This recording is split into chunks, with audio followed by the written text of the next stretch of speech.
Okay, I think it's all good. I think it's all good. I think I figured it out. I'm gonna hope this all works. Yippee! Okay, we're gonna continue. I don't know if this remembers any of the things I did. It did remember my things. Okay. Okay, you need to be... Can you run? How do I make you run again? Man from middle in the wildfire. Okay. How do I make you run? There we go.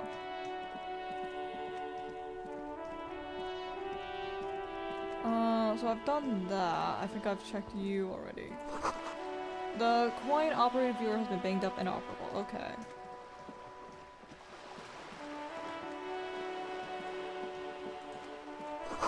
Roundabout north. To Cape Side Apps, Martinez Pier. Broken window. Tips has windows. If you had a bag in your hand, you collect these bottles and sell them. Ooh.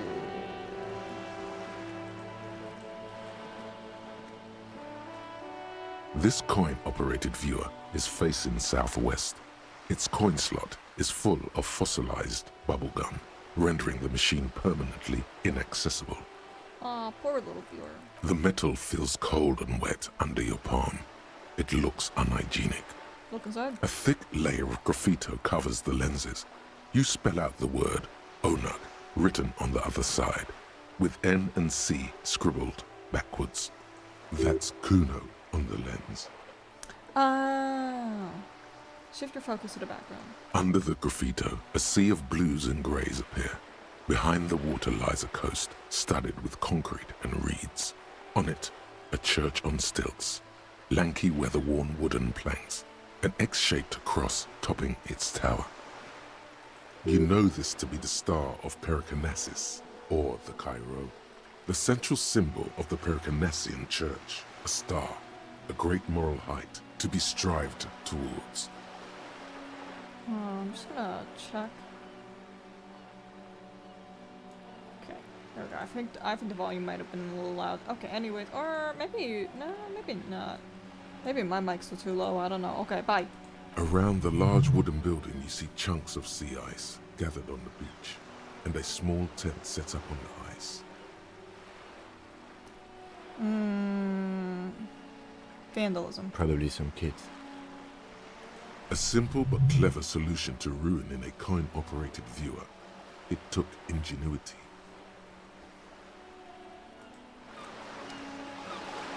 Alright, let's check this thing. Did we check that thing last time? I think we did, but I don't remember.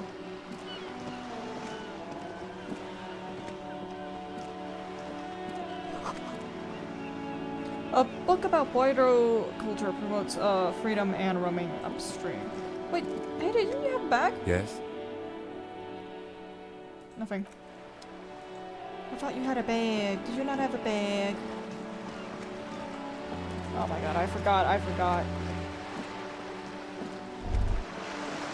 You hear the distant squall of seabirds. No, I can do. I'm the job for every man. Listen, boy, I don't start trouble, I fix it. Okay. Is this all we got? Oh, I see thing over here. A splatter of bullet holes lines the wall. Okay.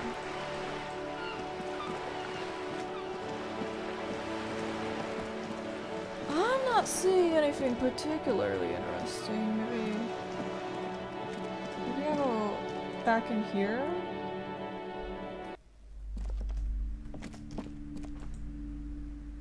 You're alive and well. Don't keep me waiting now. What's in there? In that dark sarcophagus? The dark sarcophagus. Yes. How was it? Tell her how ghastly it was. You know it's what she wants to hear. It was a charnel house of failed business enterprises leeching life energy from this bookstore. I knew it. Oh, such horrors that have been thrust upon us. She shakes her head. But what else did you find? Did anything survive? No, of course not. Have you located the entity? You don't have anything of substance to tell her. until you found that entity of hers. Had a few more questions. Okay, but please, only a few questions. You wouldn't want to disturb the spirits. What about the wards on the back door? Yes, the Simonees are very crafty, and their wards are extremely powerful. Lesser wards simply won't do here. Other questions? The woman before you scans the store, her shoulders rigid and tense. Every now and then, she nudges her glasses. I get a Netza Trooper. She looks like she could take it, but it's actually wearing her down. You know she's been biting her nails? God. I've told her not to do that. It's such a disgusting habit. She'll get over it. Anxiety is a part of life. I don't think she can do anything about She it. can, if she has enough willpower. This is what's called growing pains. Life isn't easy. Life doesn't give breaks. Come on, ma'am. It's obvious she can't do anything about it. You are placing an unnecessary burden on a young child.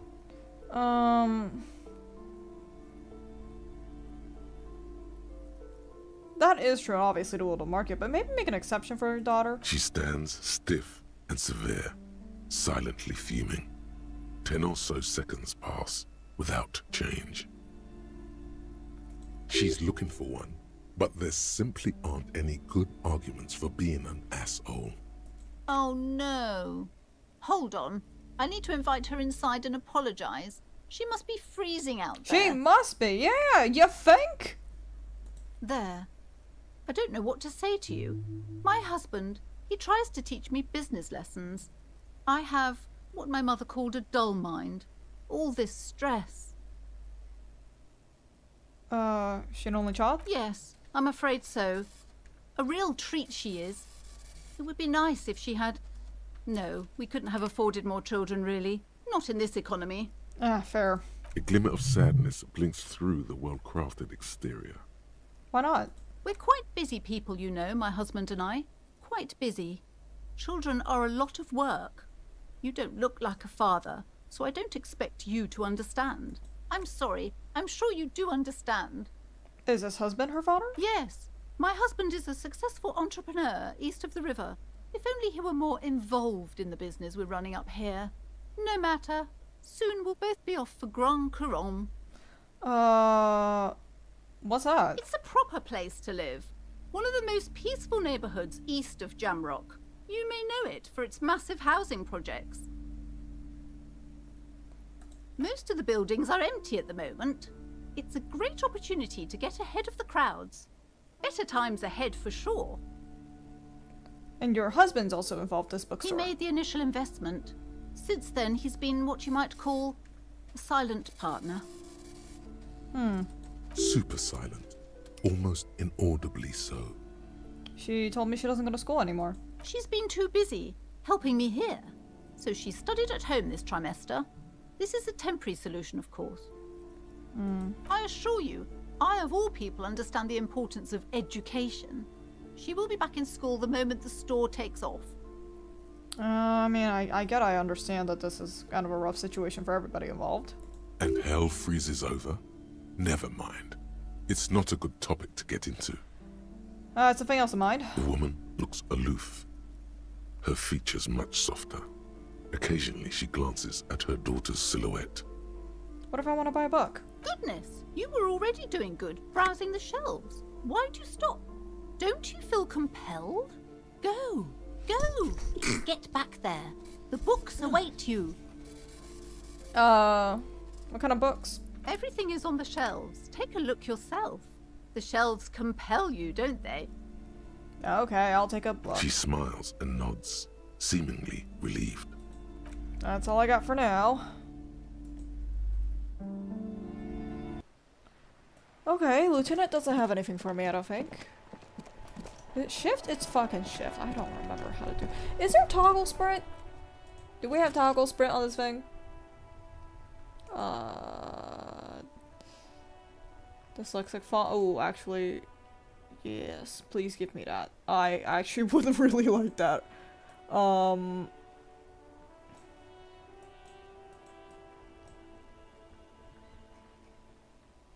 Streamer mode, detective mode, heart, no.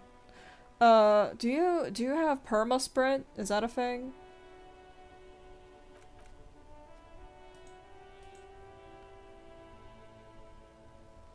Movement, map, zoom in, zoom out, action, interact, okay, I guess not.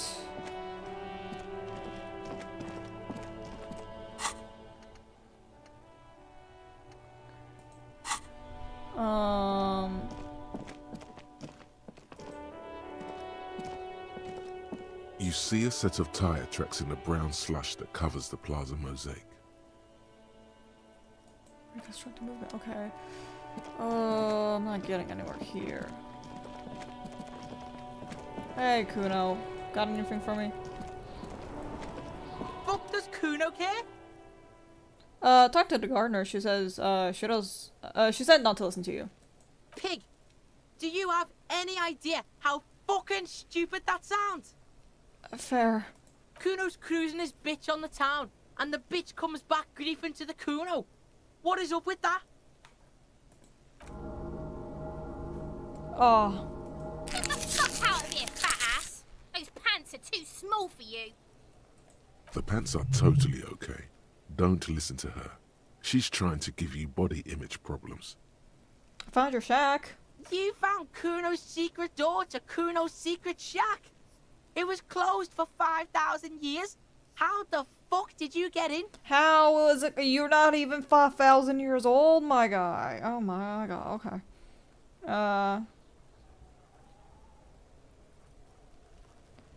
I phase shifted for the roofing material. Shit. Get the fuck out of here.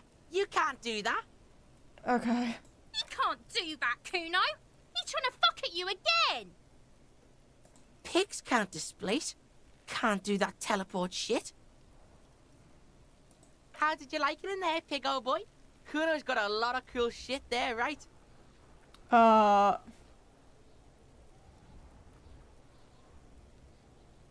I get into the harbor from the roof? Of course you fucking can. How do you think Kuno made all the docky boys his gimps? Just gotta fly, pig. That's it, easy. Not for you, pig. Kuno can't wait to see you get all scared and shit your pants. Kuno can't wait to see you shit your fat pants. Okay. That's all there is to it then. Don't be a pansy. Just jump. Found a plate covered in residue. And know anything about that? That's where Kuno gets his daily hit of electric. Kuno Shazam. Kuno rides the fucking lightning in there, pig. Great. Bet you'd like to ride the lightning too, wouldn't you? You feel tired and old, but you could have that sparkle in your eyes. What's in a tube of magnesolum, Kuno? It's a vitamin, pig. Don't you know anything? He looks at you like he just pointed out the sun and asked what it was. Okay, well, friggin' okay, whatever, man, whatever. You could use some. It's magnesium, right? Yeah, it's the mag. You fucking need that shit to stay on top of your game. Kuno goes through like a tube a day, rips mag like a motherfucker, and you could use a bottle. Is that healthy for you? All right, sure. Oh, don't teach him, Kuno. He's gonna use it against you, Kuno. I don't know. I rock it all the time. You're not getting this, pig. It completely takes away the hangover. It's like you didn't do anything. Like you stayed home playing with your choo-choo. He looks at you, eyes bulging. Fuck you, pig. Don't do mag. You're gonna OD and you're gonna fucking die. What's with the pig head? Oh, that? Kuno decapitates pigs. That's just a Kuno demo tape. Great, love that. Like a kind of musician? Yeah, Kuno plays on snuff radio, fucks pigs, live, fucks their heads off. Kuno's a cop killer. Alright, okay, fair enough. Is that my coat up there? Pretty sure it's mine. Is it? You got pretty fucked. Kuno's surprised you've still got your head after all that. After all, what? Don't sweat it, drunk pig. Kuno will keep your nasty secrets. Kuno's not snitching. Oi. Hi, Miriam! Ooh, voice edit. Oh, hold on, I forgot I had my overlays on. Oopsies, I forgot about that. Give me a sec. I forgot. Here we go. Okay. Is that Twitter in the background? Huh? Why is there... No, that's my YouTube! That's YouTube! What? Why is YouTube in the background? Oh, I fucking know why. It's because I was playing Blood on the Clock Tower earlier. Oops. Yeah, I forgot. I had the window capture for Blood on the Clock Tower. Oopsies! It remembered that, and it showed my browser. I hope there wasn't anything important on my browser that you could see. No, it's all nonsense. Okay, good. If there was something bad on there, I would be like, oh shit. Just want to let you know in case. Yeah, I didn't realize that's what it was. I did not realize that's what it was. Oops. Oopsies. It wasn't there earlier because I had shrunk everything. I shrunk everything down so that I could find the desktop shortcut. Oopsies. That's my bad. He's saying you climbed up there. He probably saw you do it.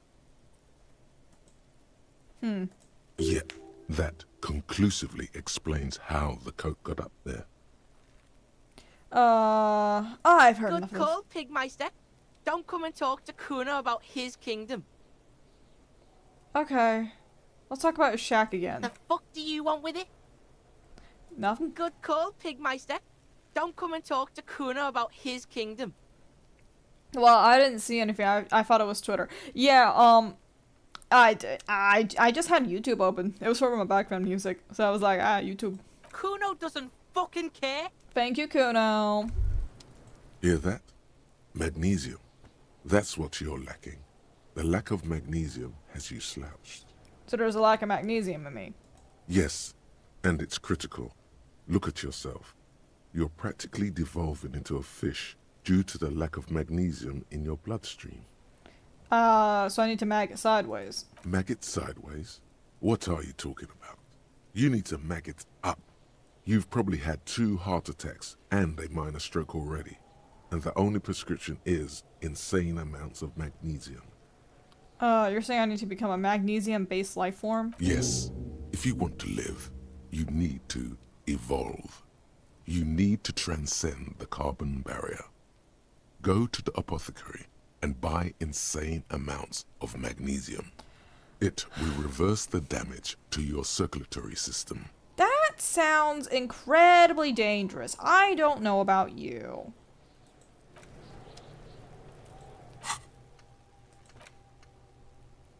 Okay, alright, okay. Cool.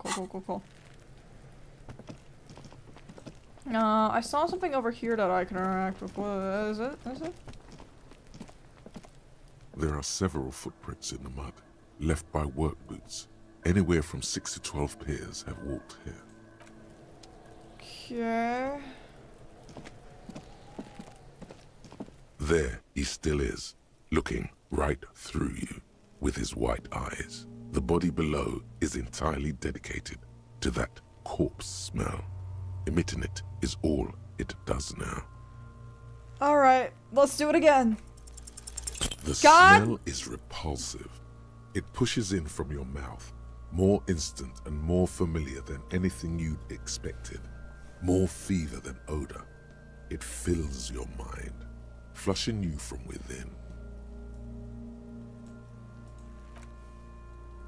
Walk away, sir? Oh, come on, again?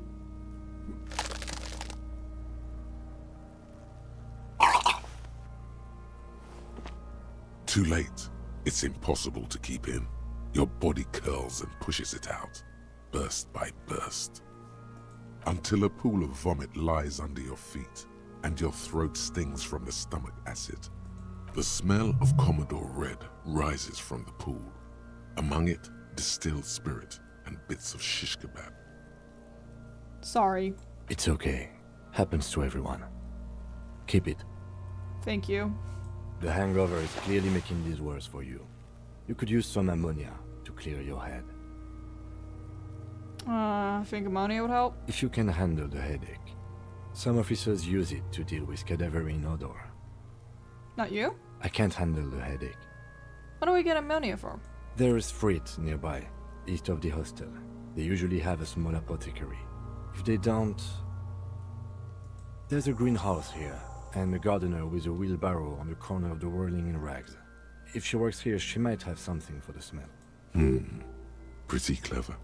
Acquiring ammonia will provide a modifier to the white check. Modifiers make checks easier and allow you to retry them. Alright, what'd you give me? Okay. Okay, I can go give the ammonia in a sec.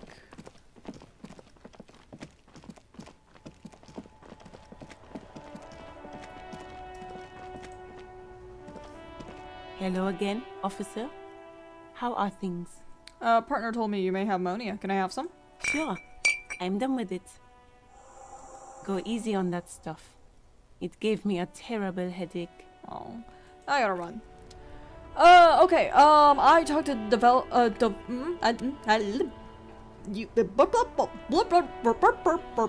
I talked to Devolver Digital Influencer Team Day. Let me have skin drops on my channel for cold. I noticed!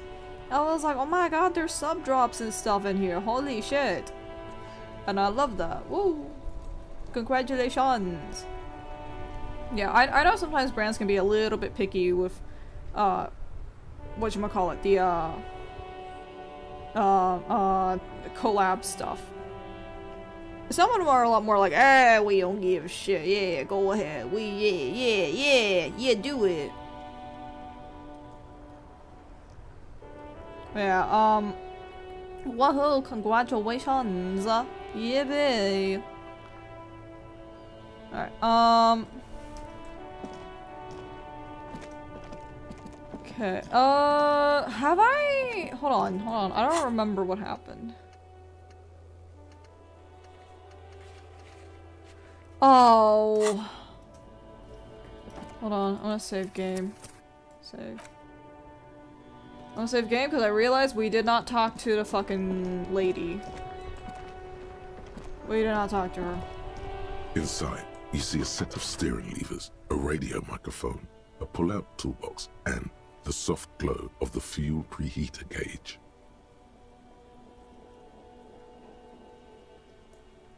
Pick up the radio again? This is Precinct 57. How may I assist you? Oh, wait, no, we did. 57, over and out. In the cabin, you see... Wait, what happened? Oh, last time I got a game over. So I didn't save before it, so I had to redo half the stuff that I already did. So right now I'm trying to figure out how to not deal with that. Okay, so we've gone this way. Is there any other way for me to go? Ancient fountain doesn't pump water anymore. There's a tree in it. Okay. Okay. Tracks leading onto the roof and there's lush and rain have almost washed them off. Okay, very good, very good. Ah, here we go, new stuff. Plastic wrap macaronis stamped with humanitarian aid.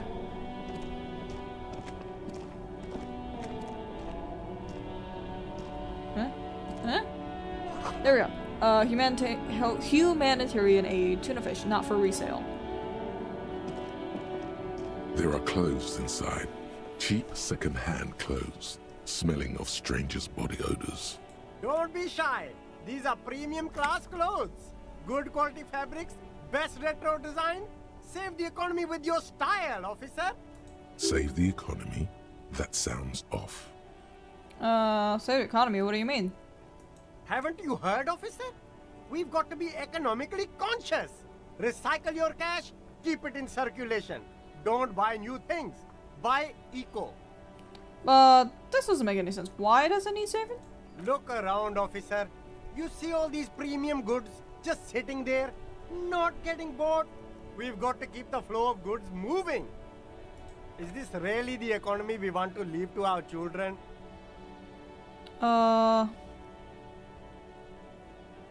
You're right, we gotta save mother economy. That's the spirit. We've all got to do our part. Your part is to open the box and buy some clothes. I mean, I don't know if I have money for that, but sure. You find your hands deep in tattered and faded garments made from weird polyester blends that make your body itch and sweat in all the wrong places. The box smells like cat piss or like an old person with no money. Economical, but also trendy. Look first hand. Buy second hand. Keep the economy moving. Sure, find something worth salvaging. Something cold grazes your hand. Synthetic and sleek. A windbreaker. Surf, it says, but also wind, summer, 100% waterproof, and sport. All in different typefaces. Good choice, officer. Mega sporty. And it's only $4.50 for you, sir. 450. How much do I have? I don't know if I have that. Speakers from the people of Samara. You see two lowly, defeated speakers, thralls, slaves basically, perched atop them like conquerors surveying the land. A pair of found, durable wear sneakers, ultra series.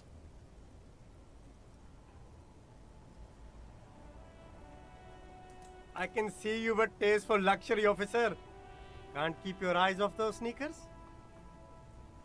Inspect the sneakers? A pair of found ultras.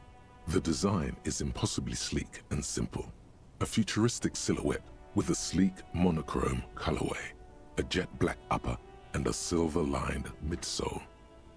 Those sneakers, mister. Those sneakers are the latest found sneakers. Super air, super fine, super cool. Only 50 real. Only? That's madness. Fun Ultra. Wear the future. You remember the slogan from some magazine. Inspect the speakers. These once respectable speakers have been conquered, reduced to a mere prop by the indomitable found Ultras atop them. A small heat emboss on the veneer reads, Solidarity Aid from the People's Republic of Samara. The speakers themselves don't seem to display any magical qualities. Okay. No, don't look at the speakers, officer. Look at the sneakers. The sneakers are the stars here. Nah, poor little speakers. No, don't pity them, officer. These are old Samaran garbage. Don't even look at them. Check out these super cool, fun ultras instead. That's so mean. Samaran trash. That sounds like they're from the Samaran People's Republic, produced under the dictatorship of the proletariat. Can I just buy the sad conquered Samaran speakers? No way, officer. These aren't for sale. They're bad speakers. Low-fi socialist junk. Oh, you're talking to someone who doesn't really like capitalism though, so I don't know. I think I might be lo-fi socialist junk myself. No, officer. You're a high-class policeman who accepts nothing less than the best. Lucky for you, I've got the best on sale. You don't know what I am. I don't even know it myself. I want the speakers. Well, if you want them... He pauses for a moment, calculating. But see, they are the pedestal for my sneakers. If I let go of the speakers, where will the sneakers go? I can't leave premium lifestyle sneakers on the ground. If, on the other hand, you wanted to buy the sneakers too, I could maybe throw in the speakers for little extra. 50 cents? Damn, so you have to buy the sneakers first. I'm not doing that. Are you kidding me? You see a Samaran street vendor surrounded by a motley assemblage of goods. When he realizes you're looking at him, his face breaks into a wide, welcoming grin. The name Sileng is embroidered over his breast pocket. Okay, very good. Happy shopping, officer. Everything's cool here. That's so cool. Everything's cool. The goods are cool, the customers are cool, the place is cool. And one more thing, officer. You're very cool. Bang, bang, bang, bang! Oh. He makes both hands into finger pistols and fires a few bullets in air. You feel a twitch in your index fingers. There's a finger shootout brewing. Ah, wipe him out.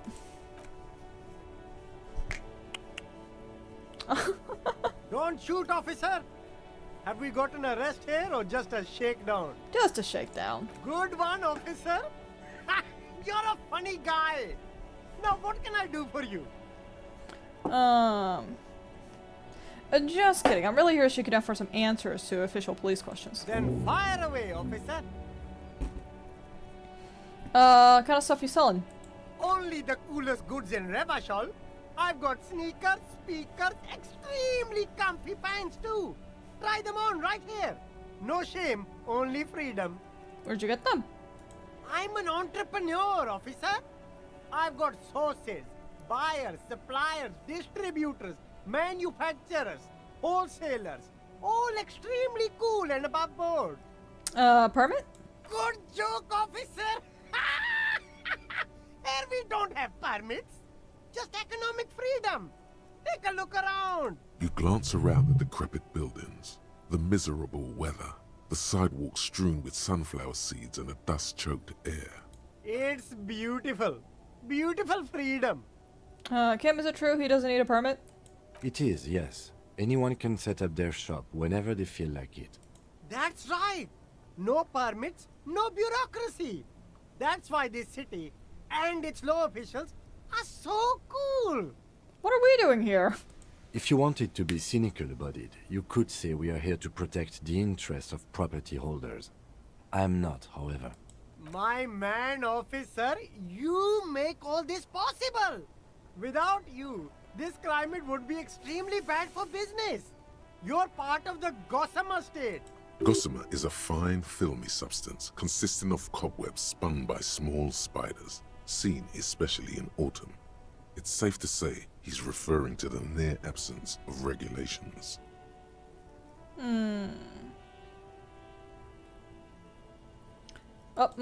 Oh, sorry, I didn't specify guys on making food, but they responded to me today, so next stream I should be one of those people with full free drops. Oh, very cool. Okay, I didn't know there was a difference. Alright, congratulations! Yahoo!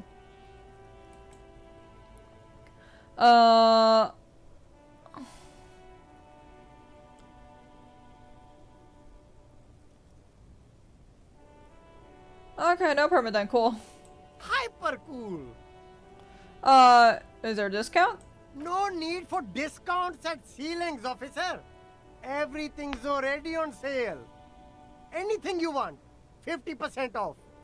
But did he first mark them up 100%, just so that he could put them on sale? Are they really on sale? My man, you know how the game is played. You and me, we should work together. What do you think? Shake things up? That's on. Anything for you. Food packages you're selling have humanitarian aid on them. How come? You mean these delicious pre-packaged shelf-stable meal kits?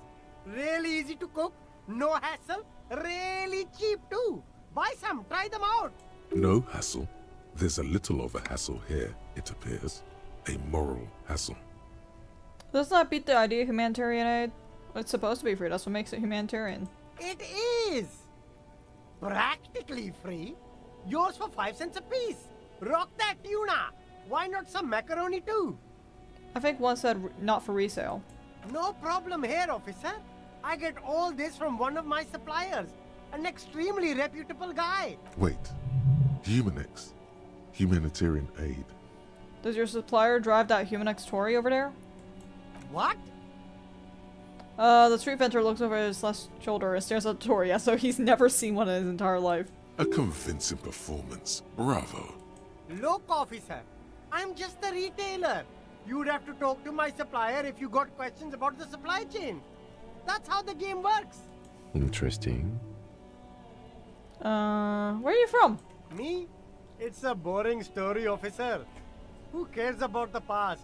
I'm all business now. All Revachol. This man probably comes from Seaguy, sometimes known as the Apricot Suzerainty, an archipelago in the Samaran Isola. See, I personally don't want to ask more about this, so I'm just gonna get back to business, really. That being said, we are also new to the game, so I would like to learn. You're from the Apricot Suzerainty, right? Apricot Suzerainty calls to mind an era when the Seaguy archipelago was colonized by Revachol. Oh, you fuck. It's a bit of a slur, in other words. I didn't mean to say. Sorry. Very cool. I admire your awareness of our intertwined histories. It's super nice of you to apologize for colonialism. but the apricot suzerainty is a shithole. That's why I left. I do try to be That's so cool, officer. Speaking of, why not support an independent local entrepreneur by buying some pens and glasses? Persuade? No need to dress this one up. Just tell him what you want. No! I want your money now. Oh, okay. But why, officer? Oh no, it's just the only thing I come up with my head to ask you. I need to get money somehow. Ah, yes. Money is very important. I'm sorry. I have fumbled many times in this conversation. I'm sorry. Are you trying to ask for a bribe? If so, you're not doing a very good job. Kim, I don't know what I'm trying to do. I woke up maybe today. Sorry, detective. I'll look it around. Sorry, I fumbled. I'm sorry. Food is a gift. Food gift from the people of Messenia. Helpline to the company that draws a helpline to the company that controls the drawbridge. Okay, there we go. Jesus, I can't fucking read. What is this? Give me that. Okay, what do my gloves currently have? Interfacing. Electrochemistry. I think I'm fine on electrochemistry, honestly. That's fine. I don't need that. It's good to have, though.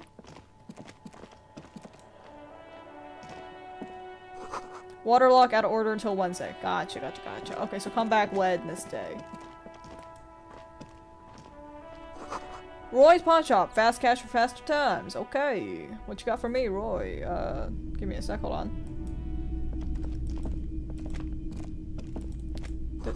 Some kind of machine. Antique cash register? Bust of a woman. Plaque simply says DEI. And dark film projector is whirring away. Mostly military wear with a few more eccentric fashions thrown in. Wow, a very large red t-shirt with an impressive print stands out from the other garb. Yeah?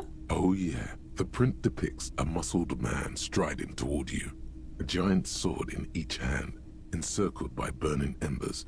Behind him is a cluster of cabins engulfed in flames. Beneath him are the words, Hjelmdal burning. The antlers on the hood of the man's cloak and his piercing blue eyes are familiar. Sniff. Smells like worn cotton and a little old sweat there. Worn cotton with a side of flea market or trash bin. Sniffing is okay, but please don't try anything on. Can't have you leaving your photon emissions in the fabric of things you're not going to buy. What's the deal? What's the deal with the man in the t-shirt? It's the man from Hjelmdal. Walking away from his burning village. Yes. Remind me, who's that again? The man from Hjelmdal is the hero of a series of popular books based on a fictional version of Kotla. Mostly what is nowadays Arda NFD. In fact, most people don't think that man from Hjelmdal ever really existed. But they are wrong. Hjelmdal isn't a real place. Neither is the man a real man, of course. But both the man and Hjelmdal are an ontological necessity. But hey, it's not worth getting into an argument about. Wow, what? What do you mean? I mean, even if the man from Hjelmdal didn't exist before the adventure novels, the stories have made it so that he has. It's simple, really. Yes. I understand. Okay. Sounds great. No. I understand what he's saying. It's kind of like how, in the Romance of the Free Kingdoms, a lot of the historical happenings that happened there may not have actually happened, because it is like pseudo-fiction, right? Of like, sure, some of this may happen, but a lot of it is exaggerated or like, you know, probably a little fictitious, but you know, because it's such a popular story, a lot of people, like, you know, sort of refer to it as if it's a real thing, and it's just like it became reality, you know? You sound skeptical. It's not that complicated. All that's required is a more robust understanding of cause and effect. Besides, I've been to Kotla, though not quite as far north as the Helmdal, and watched northern lights travel across the sky. Very unique, energetic tides there. It's for the best, because Eamdal is not a real place, and thus he could not have gone there. I heard the whole book is basically fanfiction. Yeah, like, sure, I'm sure there probably was a couple of generals there that had a similar name, or, like, those names. I'm pretty sure there was, like, actually battles. I don't think, but it's romance. Yeah, like, I'm pretty sure the Battle of the Red Cliffs didn't exactly happen the way that it did, right? Like, there's probably a little bit of fiction in there. Kongming probably didn't sit outside of the city gates playing the zither all calm-like. That probably wasn't what actually happened. But it's fun to think of it that way, and like, look, it's so long ago that we can't really tell anymore. So really, like, a lot of these things, they live through, because we, as humans, are almost predispositioned to carry on these stories. So, at a certain point, it doesn't matter if it really happened or not. His theory isn't exactly incoherent, but its logic does suggest some unusual neural activity. Interesting. How much you selling this for? 2 real. That's dirt cheap. Could you just give it to me for free then? But why? Perhaps I could repay you another way. I deal in goods, not services. 2 real. Ooh. What is shivers? Give me that one. Raise a hair on your neck, tune into the city.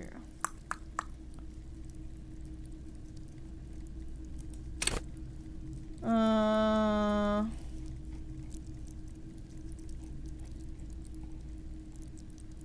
don't know. I don't know if I like that. Let go. A typical Martinez streetlight sits among assorted floor and table lamps. Yeah, the romance with the girl guy wasn't romantic. It was more like she was forced to be with this dude, another dude kidnapped her or something like that. Yeah, like, well, okay. That, see, here's the thing is that, like, I tend to use the more archaic term of romance. Of, this is the height of emotion. It's a highly emotional piece, not necessarily romantic in the love sense. And in that sense, like, I tend to consider a lot of things romantic. When I think, like, the romance, as in, like, the relationship lovey-dovey genre, is a little bit different. It's like, that tends to not be what I mean when I do say romance.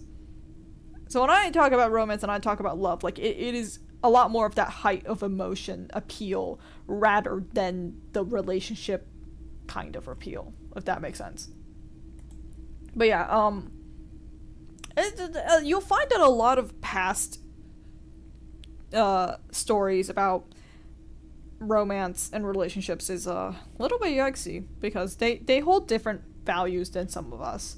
And, you know, I try not to judge them too harshly, because it is also kind of like, they had their biases, they had their prejudices, we have ours. Of, like, in a couple of, in maybe a century or so, the next generation, the next culture will probably look at what we have today and be like, wow, that was fucked up that they thought that was okay. And that's just kind of how human history devolves. I was using it like a beautification kind, like the whole story is made cuter or lover, or the whole battle is added passion. Yeah, it's a beautification. That, it's, I don't want to call it whitewashing, because I don't feel like that's what that, I don't feel like that's the right word for it, but it's kind of just like, it's romanticized, essentially. But yeah, or glorified? It's romanticized, glorified, but yeah. Yeah, like, it sucks. So some of it is genuinely just like, wow, that sucks that you guys thought that was okay, but at the same time it's like, well, our current modern society probably has things that we think are okay, that we say are very cool and stuff, and then, like, down the line, there will probably be future generations that go, wow, that was fucked up. And it's like, yeah, that's kind of how humanity works, is that, like, our values change over time, and it's kind of like, it's very difficult to try and judge a past that you weren't a part of, that you didn't grow up in. Because I'm sure if I grew up in that past, I would be a very different person than I was today. It just kind of is what it is on that one. Let's see. Let your gaze run over the nearest streetlight. What did I say? Let your gaze run over the streetlight. The light pole has been carefully cut, and the wiring has been redone and attached to a standard indoor plug. The light buzzes faintly, but persistently. Scarier when there are facts like something about the Greek men thought spending time with women make them more feminine, so they do a lot of stuff with younger pseudo males. Yeah, so male prostitution is actually fairly common in a lot of ancient societies. There's flower boys in China, I think. And I think Japan had a thing with young boy actors where they were also like, I think it was like they would shave a certain part of the head, I think, or yeah, I think they'd shave a certain part of the head that told anybody who like knew what that meant that, oh, this is like not to be treated as a man. This is like kind of that gray area of like, this is someone that's essentially supposed to sort of take that female role. I don't remember what the specifics. Chinese, Japanese, Greek, Roman stuff. I know Korea had some, I think. There probably were other ones that I don't remember off the top of my head. Like, I know the Chinese ones because I'm fucking Chinese, so obviously, like, if I have access to, like, you know, the first-hand, or not the first-hand, but, like, the primary sources that I can read, it's, like, it's a lot easier for me to talk about that stuff. Because I can read it. Yeah, so it's, like, those are the ones that I'm familiar with. But I'm, oh my gosh, open for business head shaving. Kind of, yeah. It is also, like, you also have to understand that, like, a lot of these are based off societal values that, one, we don't hold, two, that, the current society does not really resonate with much, and three, a lot of this is pre-colonization, pre-imperialism. And imperialism and colonization have drastically changed how modern-day cultures have become. Which is really interesting when you consider sort of like how a lot of cultures face homosexuality, how a lot of them face gender roles and gender binaries or trinaries. I know barely some Chinese, a lot of Japanese, some Greek. Yeah, I know some Greek and Roman stuff, but Chinese I know more about just because I'm Chinese, so, you know, this is just easier for me to find. And Japanese, because I'm a fucking weeaboo. That's fucking the anime. Lots of anime there, baby. But yeah, unfortunately, one of the effects of colonization and imperialism is that it unfortunately changed so many cultures' views on homosexuality and gender roles that it almost is impossible to escape. Of like, it used to not be like this. People, like, there are actual evidence of cultures being more open to homosexuality, being more open to gender roles, and like diversions from gender binaries. Of like, they not necessarily they would have non-binary, like, specifically, because a lot of them would have gender tertiary, triary? They would have gender trios, essentially, of like, this is a man, this is a woman, and then there's this third thing that's sort of like in the middle, not really man or woman. It's like, that's not necessarily non-binary in my opinion, because non-binary, to me at least, as a definition, exists from the dominance of a gender binary. So it's like, non-binary is you don't fit in the gender binary, whereas if you have a set role, I think non-binary would look a little different, because there is no binary. You have a trio now. You have a trio, and then it's like, okay, so non-binary in that sense would then be non-triary, where you don't fall into any of those free roles, because you already have a role set up for them. But that's my take on non-binary. I feel like a lot of people see non-binary and gender roles differently than I do, so it's kind of like a whatever on that one. Of like, I don't think it has to be the way that I've described it. Yeah, that's what it seemed like. Yeah, like a lot of cultures had these structures, and then imperialism, colonialism came by, and they were like, no, you take our stuff now, you're going to like it. Yeah. Which is really fucking funny. Anytime anyone wants to be like, oh my god, this country doesn't accept homosexuality, it's like, yeah, you wanna fucking know why? Cause you made it that way. Cause you fucks invaded it, and you were like, do our shit. And now that you're like, oh, we accept homosexuality a little bit more, why are you so behind? It's like, cause you fucking dragged them with you. Yeah, it's like, this is the same fucking gripe I have with people that are like, oh my god, China puts out so many carbon emissions. India puts out so many carbon emissions. It's like, you want to know how many carbon emissions Great Britain put out? You want to know how many emissions America put out back in the heyday of the Industrial Revolution? Way fucking more proportionally. It's like, and now that China and India are going through that revolution that you forced on them, you made them do that, by the way. You were the one that were like, hey, you're getting industrialized, we're bringing our share over. Like, you made that thing, and now you're complaining? It's like, you did the same exact thing. You're in no position to talk. Not that I think that carbon emissions are good, I obviously do not. Look at my fucking environmental degree. But like, I don't know, I feel like sitting on top of your fucking high horse being like, ooh, you emit carbon emissions. Yeah, because you fucking made us. You fucking made them do it. I love it so much. Yeah, that's yeah. It's a lot of times of just like, y'all made this a problem, now you want to act like it's not your problem. You want to act like it's not your fault, somehow. So, you know, irks me. A little bit. But yeah, anyways, what are we doing? The light pole, yes. This would make quite a statement in your living room. Is that a street light? Yes, officer. As you see, it's in perfect working order. His manner is casual, but his speech is careful, measured.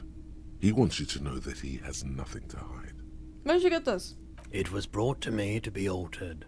We are not here to investigate the theft of city property.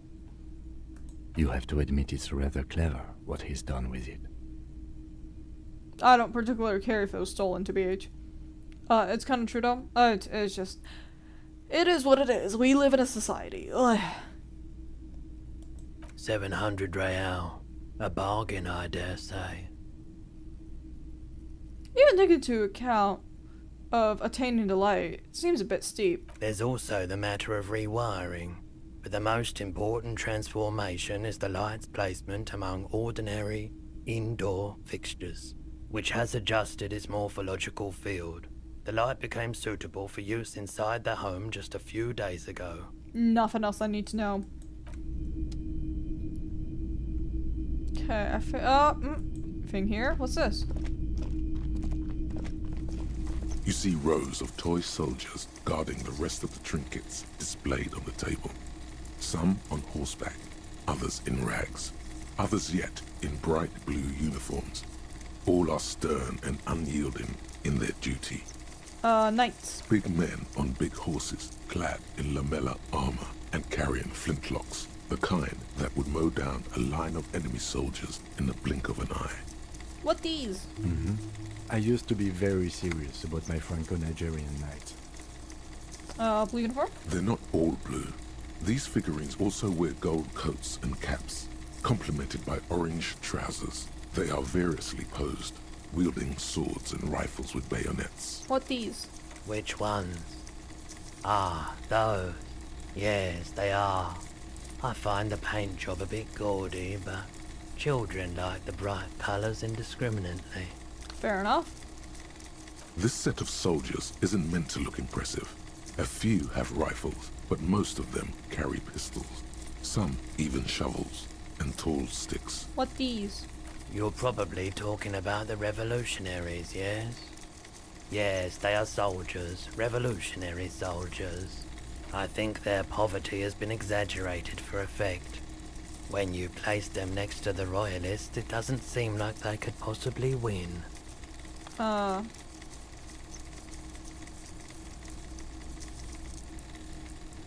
It was meant to give to people hope. Even we can do it. Maybe. Find a cool figurine. Why? What's this? A headless man riding a horse? A headless man wearing futuristic tracksuit trousers that say found. What this? Oh, that's the Headless Phone Rider. Who? The Headless Phone Rider. It's an urban legend about a man who rides the streets of Revachol sporting a fawn tracksuit. As you see, he's missing his head. 50 cents. Bargain price. I'll throw in the tiny cap too. I think he's looking for it, or something. That part of the story has many interpretations. He lost his cap when he lost his head. Perhaps he's looking for the head.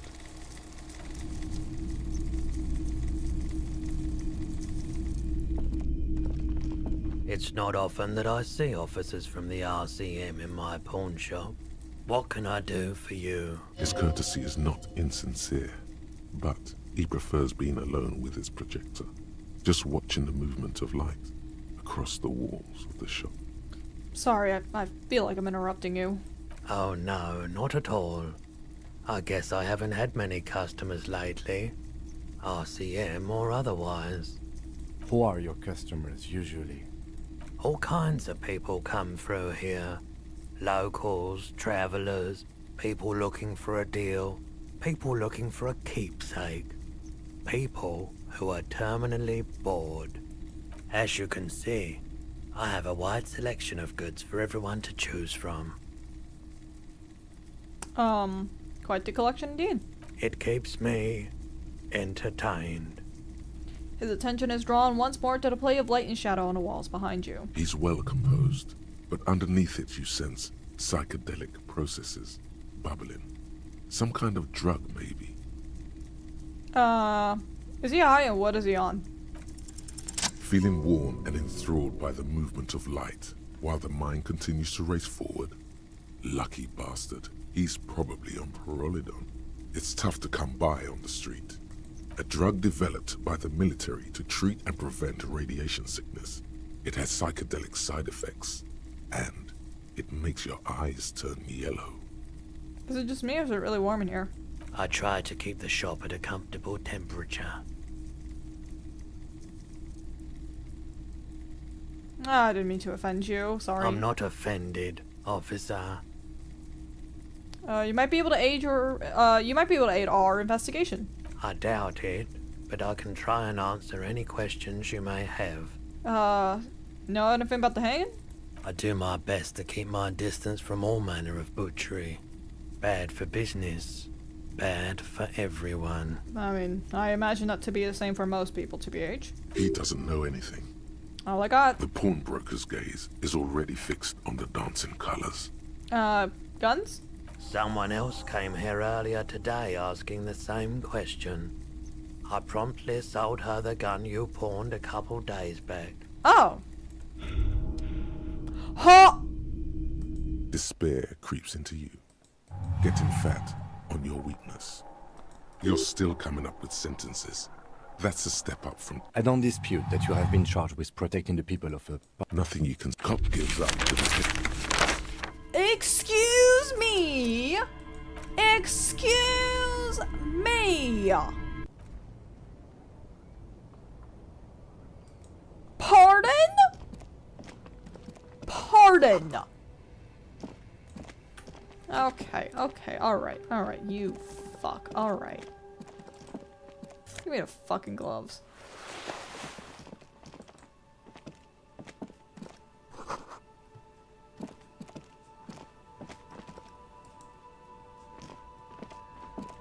Okay, maybe we don't fucking go in there right now. Maybe we just kind of do a little more exploration. Okay, we don't have much more to explore. Oh, I see thing. Okay, I'll take the health. Do you have anything to help me get more out? Anything at all?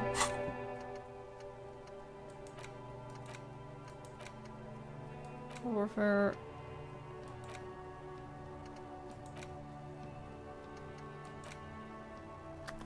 Okay, I'm really low on morale. I'm really low on morale.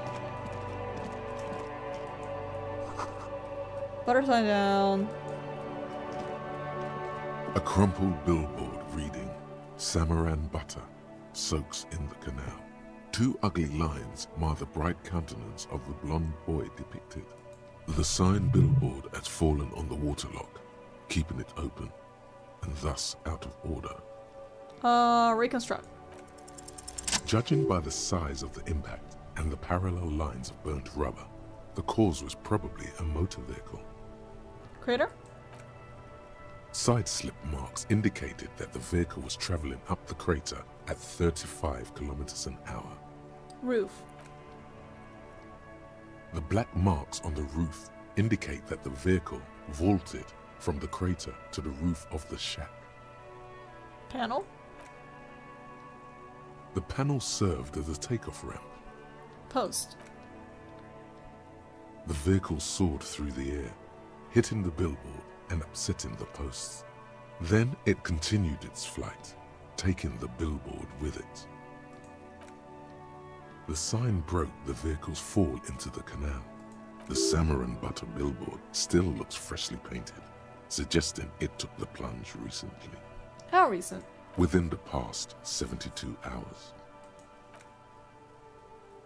Still speeding, the vehicle made a loop and vanished into the fog along the coast. What was the model? There are two good candidates, the Caprice 40 and the Linear G22. Why? It's about the right size, and the tire marks look like they came from the skinny tires frequently found on that motor carriage. The Caprice 40 is a very popular model, with bank clerks, topping pie delivery drivers, secondary school teachers, cops, strippers dressed as cops, undressed strippers. Why the Linnea? Very sturdy but light motor carriage. More likely than most to survive that jump. The Linear G22 is not a particularly popular model due to its peculiar proportions, which the manufacturer's design team probably thought about for too long. What now? You'd have to follow the tracks to be sure. The lieutenant looks on, waiting for you to wrap up your analysis. Any theories about what happened here? Looks like someone was in a real hurry. What kind of car do you think it was? Probably Cupris. That's quite likely, from what I can tell. Who could it have been? We're not traffic cops. Should we get back to the murder? Somewhere in the depths of your alcohol-addled soul, you find a few threads that you can weave into a story. This could only have been Jacob Erb. The tip-top tourney champion? After the untimely death of dear friend and fellow racer, Alfie Delatraz at Fjordhammer, Jacob Erb was desperately chasing Death on the racetrack, but Death eluded him. The lieutenant patiently listens to the words coming from your mouth. After quitting in frustration, he became a recluse, a ghost driver, searching for Death on the streets of Revachol, speeding. Jumping canals at night? If I was Jacob Erb, I wouldn't drive in Martinez. The roads are awful. In conclusion, it's a colorful theory, but I don't believe Jacob Erb did this. Should we go? We need to find before tragedy strikes. If we must. A couple of indicator lights are missing from this control panel. Loose wires dangle from the now vacant holes. In the middle is a lever. Beneath it, a small metal plaque. This panel usually closes the waterlock, turning it into a bridge that lets you cross the canal. But there's a crashed Samaran butter sign in the way. Pulling the lever probably won't do anything. Pull. You pull the lever all the way up until the metal clicks against the contact pins. You hear a soft clunk. Then, nothing happens. Push it harder. Nothing happens. A cold gust of wind blowing in from the sea interrupts the silence of the situation. The lieutenant hums himself while staring at your activities. Release. A spring brings the lever back to its original position. You still need to close the waterlock to get across the canal. some other way. Wasn't there a sign over there saying functionality will be restored on Wednesday morning? You pull the lever all the way up until the metal clicks against the contact. Nothing happens. A spring brings the lever. Wasn't there a sign? G'day to you, officers. A burly man hangs out by the waterlock, carving up a generous serving of salami with an old hunter's knife. His eyes are fixed on a man stranded on the other side of the waterlock and on an enormous billboard that has fallen down into the canal between them. First thing first, what are you doing here, man in the waterlock? My friend Barry the Butcher is stuck on the other side of the waterlock. I'm keeping him company and eating his salami. From the corner of your eye, you see a man in a yellow shirt and grey overalls waving at you from across the canal. He seems disappointed about the wreckage on the waterlock and the salami. Very good stuff. Anything I can do for you, officer? The man on the waterlock picks the skin off a slice of salami and takes a sizable bite. You know what caused this wreckage? I wasn't here to witness it, but those look like tire tracks on that sign. Weird, huh? Then again, plenty of daredevil drivers in Rivershoal. Too bad it also takes a year and a day to repair anything round here. Especially a waterlock. The rest of the coast is closed off till then. Why does it ever do nothing? It's supposed to operate the waterlock, but as noted, it's all junk right now. Disabled because of the blockage. Why? Safety measure. Turns out the panel needs a special key to be reactivated. Wouldn't want anyone moving the waterlock with debris still in the channel. It'll be restarted on Wednesday morning. You want to do the honors when the time comes? Well, I have a... Great! Just drop in on Wednesday if you want to see the waterlock at work. They say the canal crew will be here at 7:15. The coast part of the map is inaccessible until the third day. You know what's further down? Well, there's the fishing village, an abandoned fish market, a bizarro church. Not much use to the congregation, though. There always seems to be something wrong with it.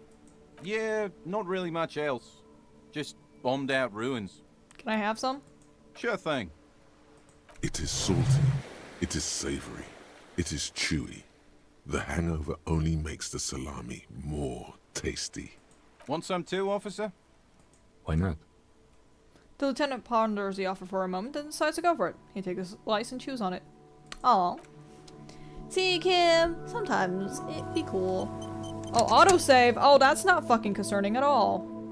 God freaking... Okay, I can't reach anything over there. That's fine. Let's go over here. Anything on this side. Oh, I see thing. Hot air rises up from the sewer, sour, acidic, and strangely comforting. Are you sure? Okay, not seeing anything here. How much real do I have? Is my question.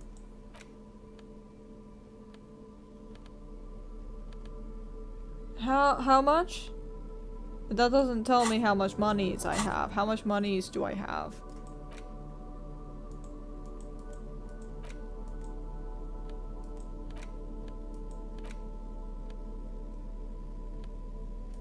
Okay, we can inspect later. Hold on. How much monies do I have?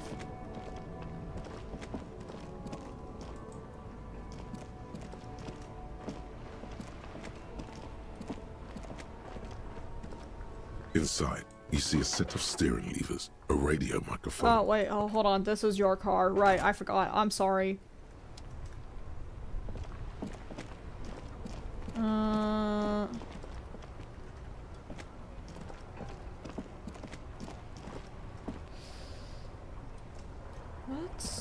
Let's go get the coat, I feel like. Damage looks like it could have been caused by an earthquake. That it could have. Let's go get the thing.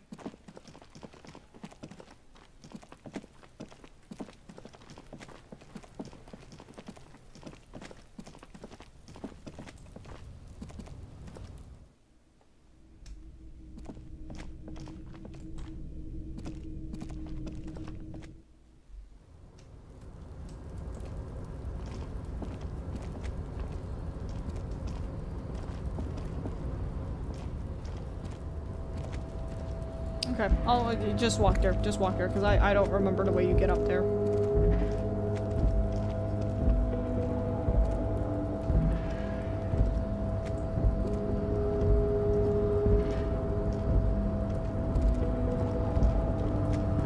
A tarpaulin cloak with possible RCM markings is still caught on the railing.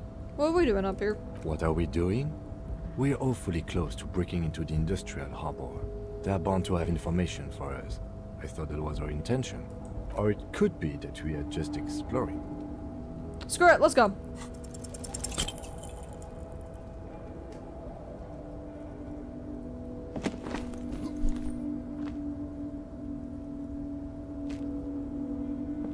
Nope, no. That's still too high. What were you thinking? You're not a gymnast. You're a boxer. And you've climbed way too high up there. Despair creeps into you. Oh. Getting fat on your weakness. You're still Okay, Fuck me? okay, thank you, Please, thank you. nothing you Yes, can yes, stop thank you, gives up. thank you.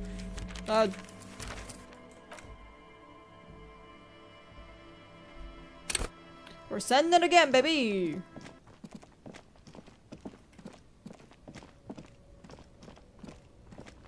Okay, I'm gonna grab this one again. And we're gonna go straight over. What's this? There's a pile of cheap sunglasses. You like sunglasses, officer? I've got the latest styles right here. Abort. These are hideous. What's more, they don't even... Damn, officer! You look like a mega secret spy. Very secret. They're practically made for you.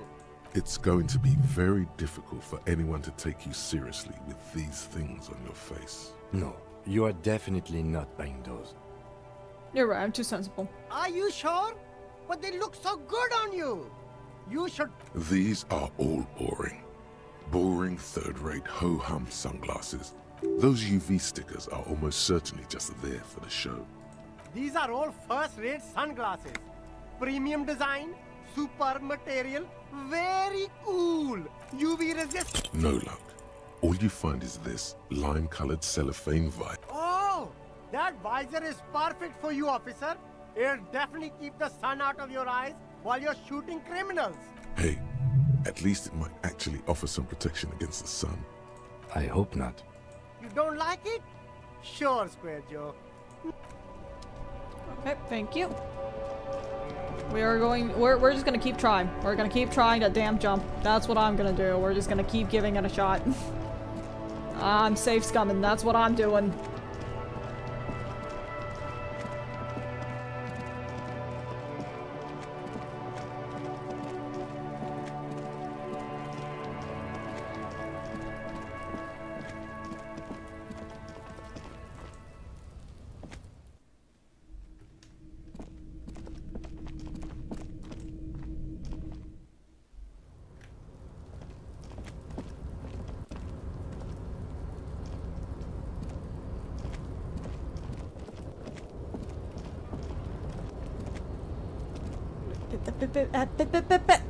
Oh my god, get up.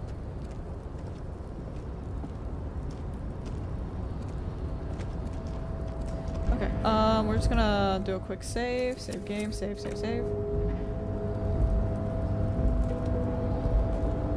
tarpaulin cloak with possible RCM markings. Oh, is let's still go! caught on the railing. Did you see As that, you leap Kim? in the air, a chilly breeze engulfs you, sharpening your senses.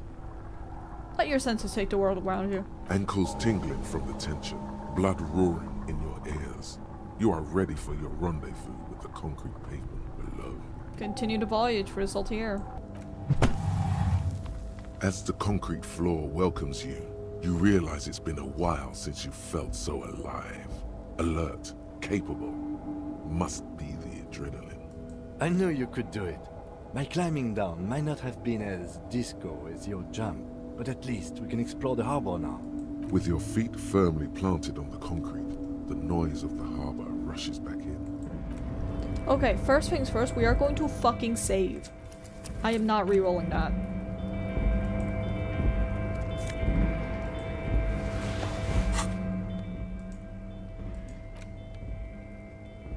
Spirit to corpse. Yep, nope. I'm giving you that.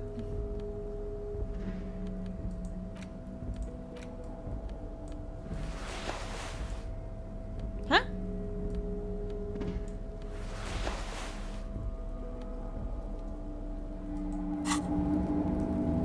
Good lord, okay. Are you able to check that now, or?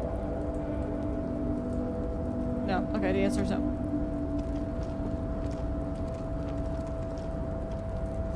Collecting rainwater.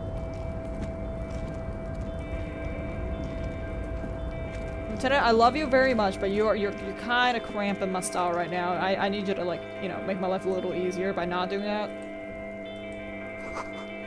Numerous empty bottles of Commodore Red and potent filter. 3 packs worth of cigarette butts. That is most likely a other thing. So let's pick this. Up, up, up. All around you, great machines in quintessence.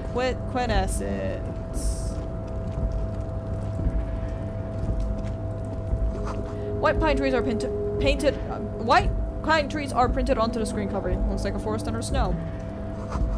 Positive eye of halogen lights watching you, emitting a low buzz.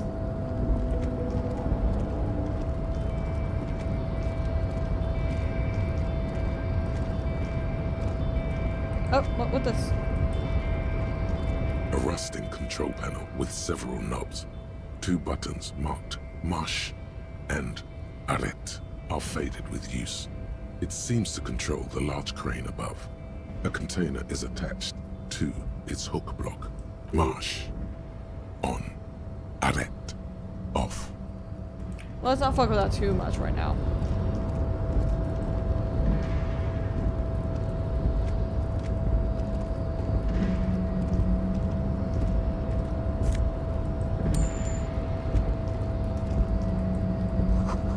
You see faded industrial lettering on the platform. Fall sun. Okay. Let's go check that place back there before I do anything else.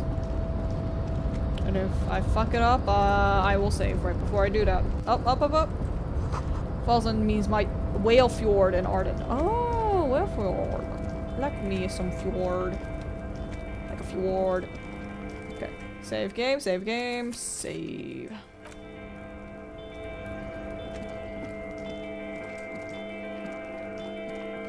This is the night watchman's booth.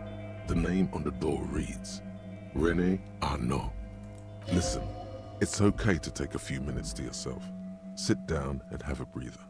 I'm gonna take a look inside. If you must. But please hurry. We are pretty easy to spot up here. Nothing incriminating catches your eye. The cabinets are clean and their sparse contents meticulously organized. There's a framed photograph on the table. Take it. It's a black and white photo of a young couple out in a street fair. The man is young, dark-skinned, and dressed in a Royal Carabinieri uniform.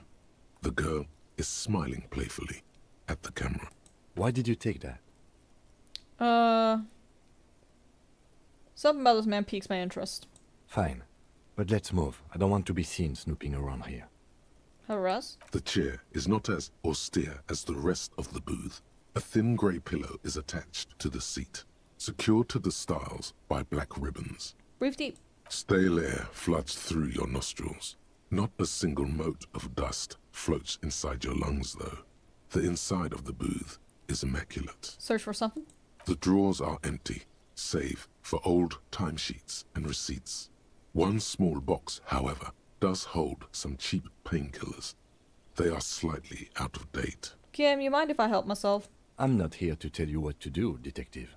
Read the side effects. Oh boy, where to start?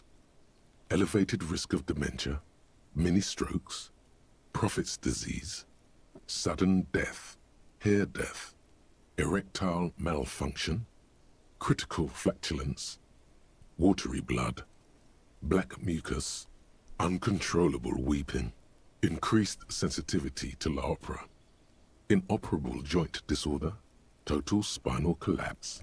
Don't think about that. Quick, think about something else. Kim's counting on me. The enormity of the case before you dwarfs the list of side effects. You can't even see the side effects anymore. They're nothing to you. Take the painkillers. You take the painkillers. They are yours now. Get up. You stand and exit the booth. Okay, let's go. Alright. I think we're gonna have to use that crane. Actually, you know what? Before I do anything, we are going to save really quickly. I need to get into the habit of saving a lot in this game, because I'm gonna have to save scum, I imagine.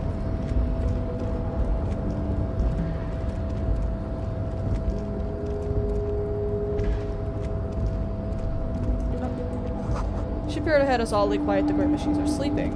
Alright. Speaker tells silent there is no work to organize in a yard below. Container. Musk of oil and rust comes from the chasm in front of you. Smells like blood.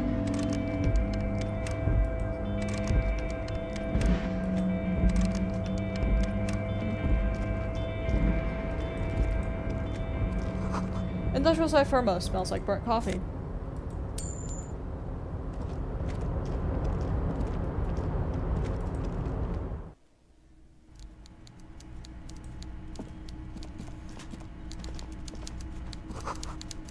Pyramid of pallets leading up.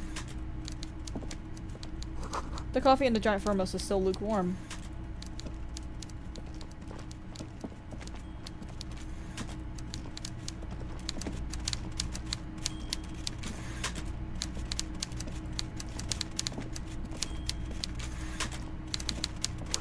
Taxidermy fish that tells time. Before you is a walrus of a man seated behind a large desk. He looks up from his work, not the least bit surprised to see you. With great effort, he straightens himself up in his chair, yet says nothing. He simply stares at you with a mixture of expectation and impatience, well bottled. You in charge of the dock workers? Welcome, Mr. Dubois, Mr. Kitsuragi. It's good of you two to stop by. Please, have a seat. I'm Everard Clare, head of the Debarders Union here in Martinez. I'd offer you my hand, but unfortunately my health prevents me from getting up. You understand? Yeah, so you knew we were here? He looks extremely comfortable. The tiny folding chair, on the other hand, looks like a torture device. Nah, it's just a chair. You go ahead, detective. Whatever he has in store for you, it can't be good, he thinks. I'll do my best. Forget about that. What's with this Dubois stuff? You're getting some seriously bad vibes from that name. Why are you calling me Mr. Dubois? Please, Mr. Dubois, let us converse in a civilized manner, as equals. Take a seat. I insist. It's nothing. Yes, that's probably right. It's nothing. Forget about it. Filter it out. Sure. Excellent, Mr. Dubois. I can see that you're a reasonable man, and reasonable men can be of great use to one another. Try to wink back. So tell me, how can the head of the Debarders Union help a representative of the Revachol Citizens Militia today? The chair you're sitting on has got to be the most uncomfortable chair in the world. It's violating your backside. Oh, by the way, I heard you got a rather rude reception from a certain Lawrence Gart. Some people have no manners, it pains me to say. This should take care of that nonsense. It should be sufficient to cover your expenses for a few days and patch over your differences with a cafeteria manager. Go ahead, take it. Wow, that's 25 real. That's good money. You need it. You know Gart? Yes, I know Lawrence. He's a real character. No union man in him. A real piece of work, that boy is. With a grin, he points to the checker game. It's like you're on a game show. At least don't thank him for it.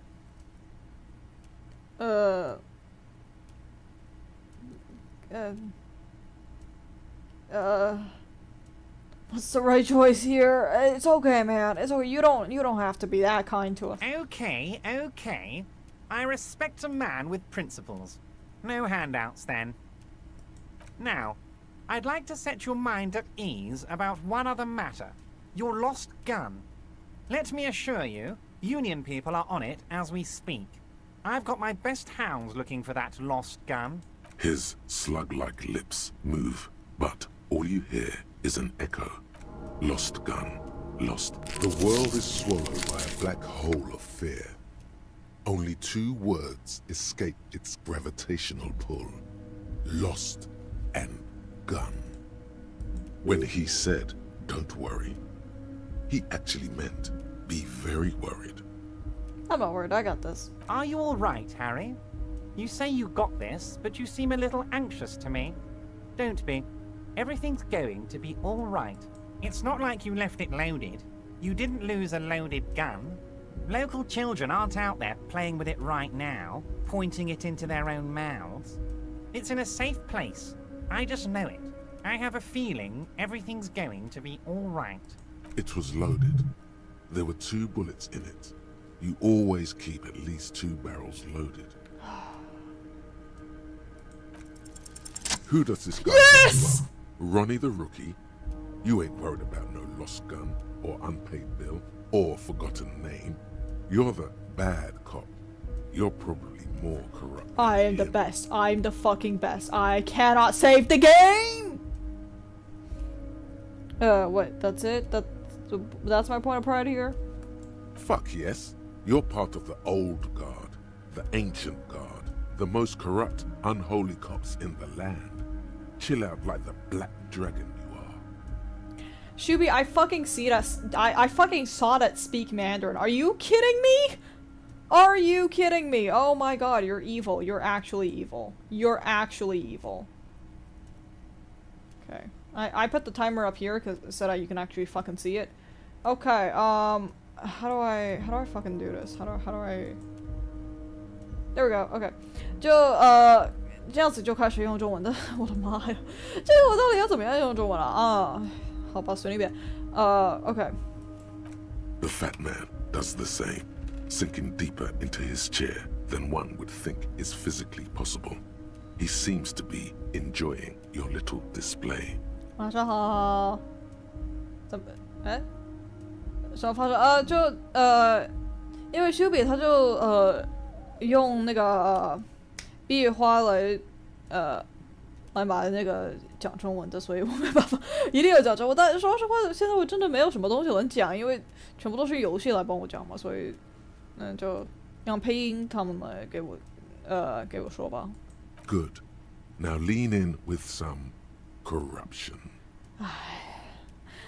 为何 That we do, Harry. Let them say what they will about you and me. We're both born fighters.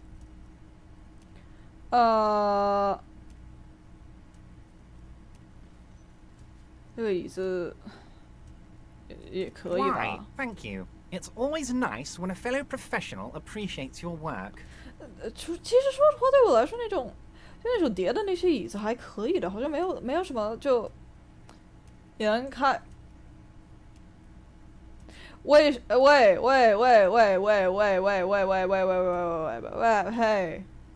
，Vinny， 为什么？喂，我今天不是我今天不用的啊，我今天不开语言声的，已经1个半小时了，我不开了已经，我干嘛要开啊？ That's it. Now kick back and add a final flourish for dignity. 感谢你，你对我这么好，就以后有问题的话来看我们吧，就警察局一定能帮你。你开什么玩笑？你没开玩笑的，喂，我知道的，你可以等海灯节的时候再说吗？可以等海灯节再要我开吗？海灯节开的时候我才会的。You strike me as a reasonable man, Harry. I like that in a law man. Let's cut to the chase, shall we? What can Everard Clare do for you?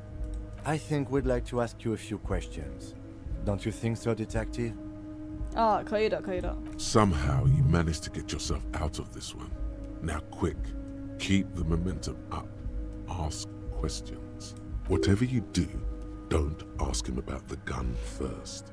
You don't want him thinking you're scared. 我怎么进来的？ Harry, honestly, I'm just relieved you didn't get a hernia. A man your age.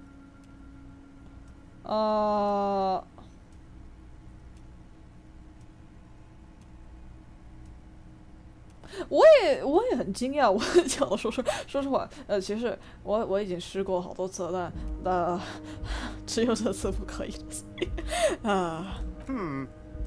You did look like you were gonna collapse and die when I told you about your lost gun. Anyway, I assure you, I am a very well-informed man. Information reaches me before I even get the chance to request it. 那我刚刚才来过的，拜托。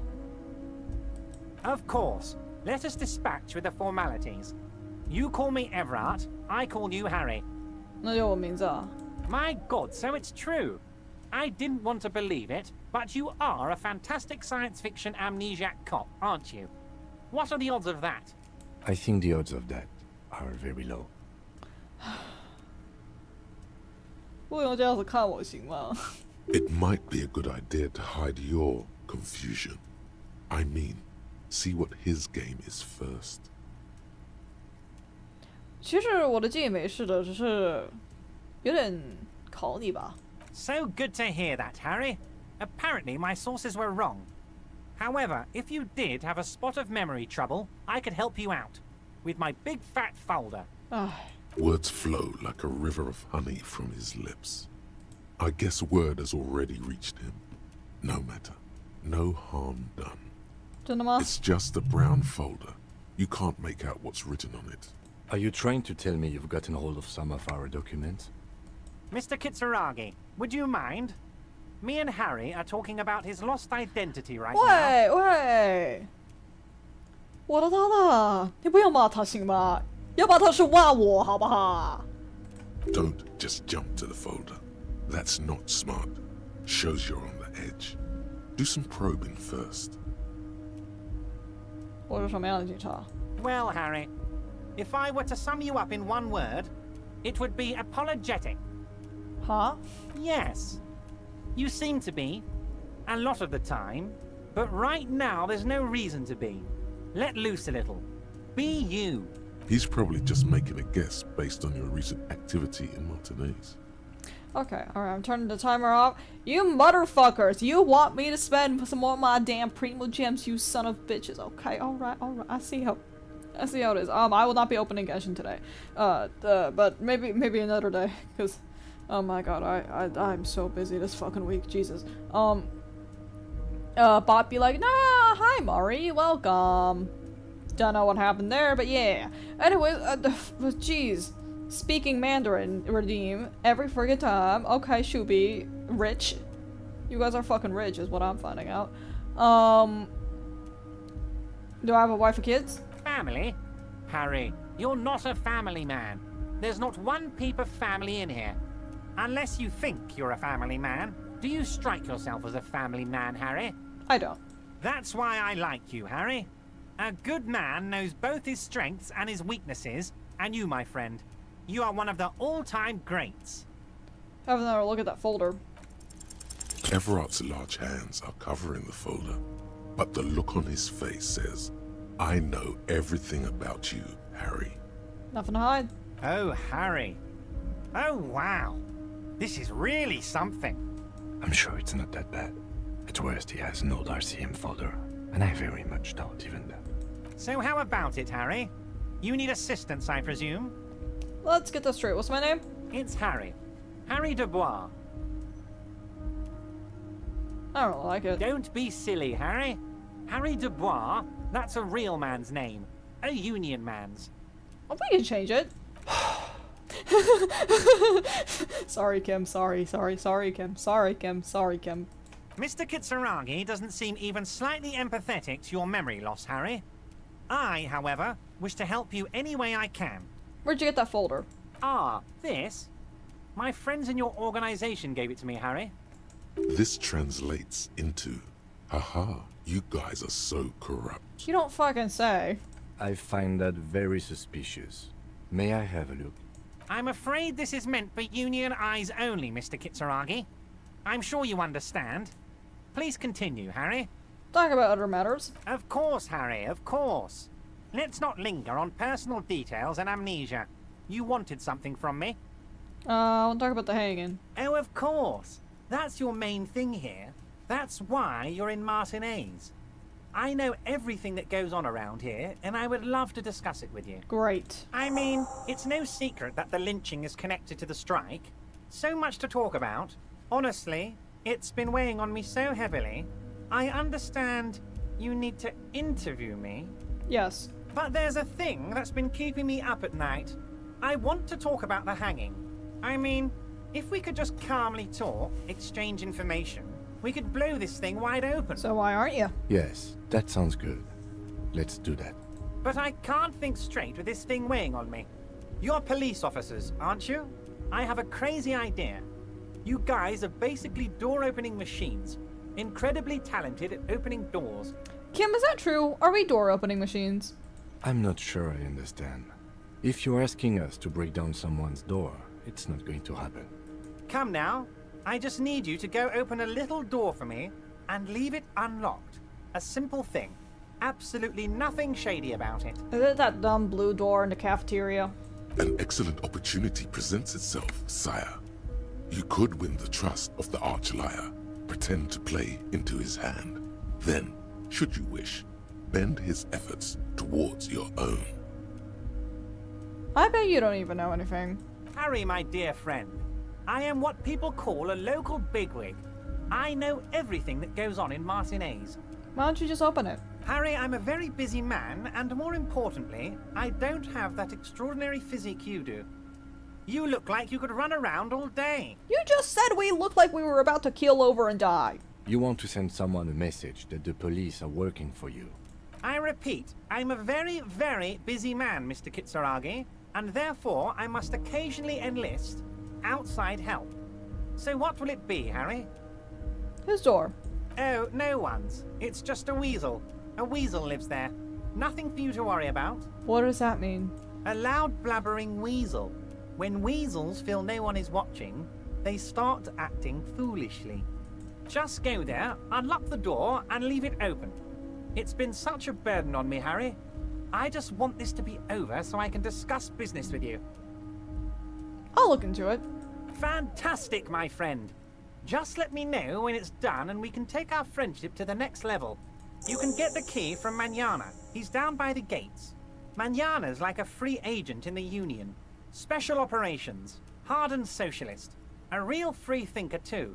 He'll tell you precisely where the door is. One last thing, Harry. Just open the door. You don't need to go in or anything. I just want that weasel to come home and see the unlocked door. Let's talk about the gun. Yes, your lost gun. My best men are on it. They're turning every stone, searching every playground, asking kids, grandmas, everyone. Your gun will be found, Harry. Let me assure you of that. It's just a matter of time and effort. The only way to find it seems to be working with him. He might even be holding your gun hostage. Could he? Who knows?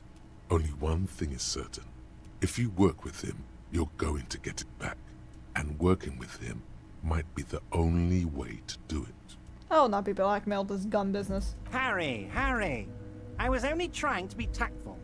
A lost gun is a dangerous thing. I can't have it around in my neighborhood. Kids could be playing gun roulette with it as we speak.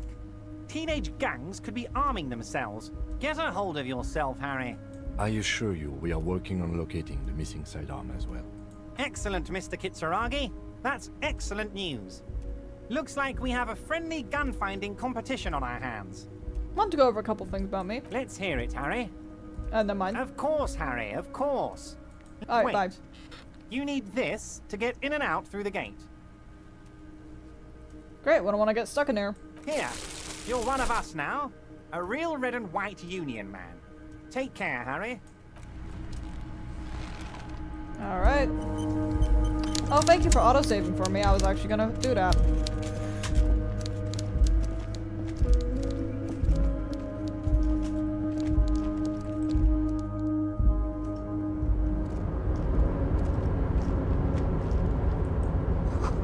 The banner sags under the weight of rain and snow. White waves on red.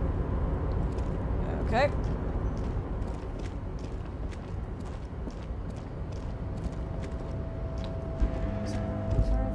about this one? Okay, the answer is no.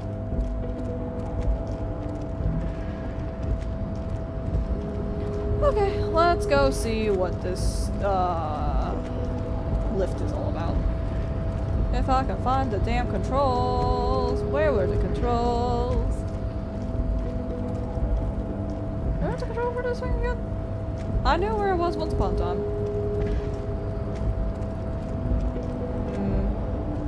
There were controls.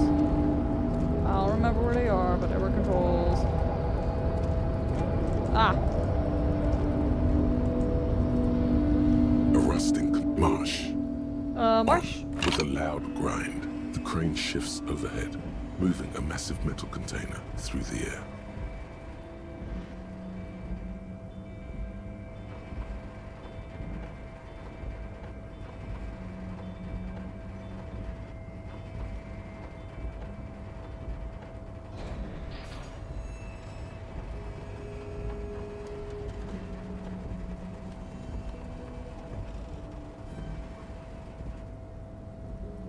And, with a surprisingly quiet thunk, the crane places the container down.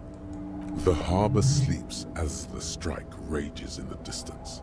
The crane can rest again, now that its purpose has been fulfilled. What do you mean? Moving this container, of course. For this purpose it was built. For this purpose it has acted. And now it will rest. I can't see how that was worth the wreckers, except for seeing the crane in action, which I admit was satisfying. The crane does not return to its original position. It does not move at all. Okay. Alright, let's go see if that changes much for us.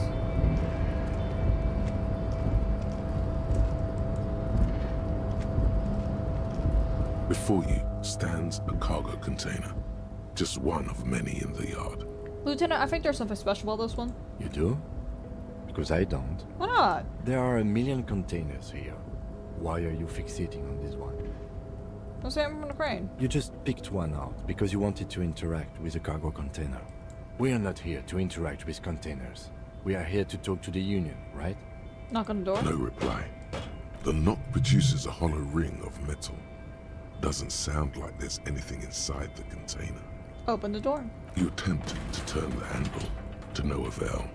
The doors seem to be mechanically locked. To your left, the lieutenant considers your actions with some puzzlement. Why are you even trying to open a door with rhetoric? Physical wasn't an option. Because what wasn't an option? Using my body over my wits. Now is not the time to get philosophical, detective. You can do that after hours. Nothing more to do.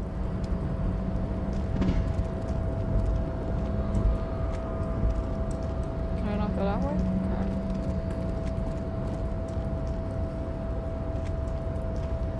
Okay, let's go back down. How go back down? How go back down? Oh, stairs. I'm very blind. I'm very blind. I'm very blind.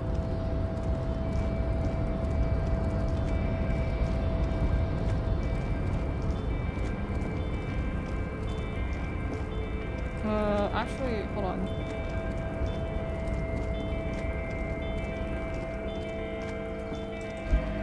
Okay, we can't go there. Are these stairs down here? Can I go down here? No. The answer's no. The answer's no.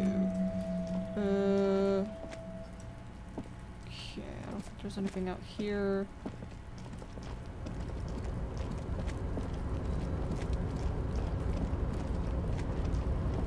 This.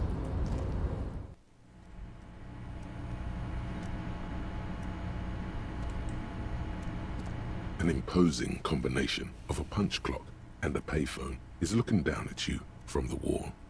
A note on the side says, "Tokens unavailable due to strike. Use change." The radio's emitting buzzing sounds. A giant aspirate on the pillow and a pattern of coffee rings on the armrest. Okay, oh. Someone is habitually chilling next to the radio. Book La Fume, Volume 1, Number 4. Someone left the coffee machine on.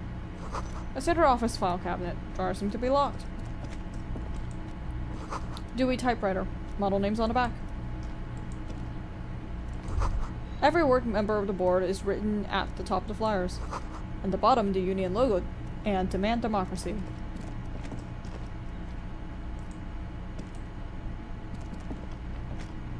On second glance, someone has forgotten to properly close one of the drawers.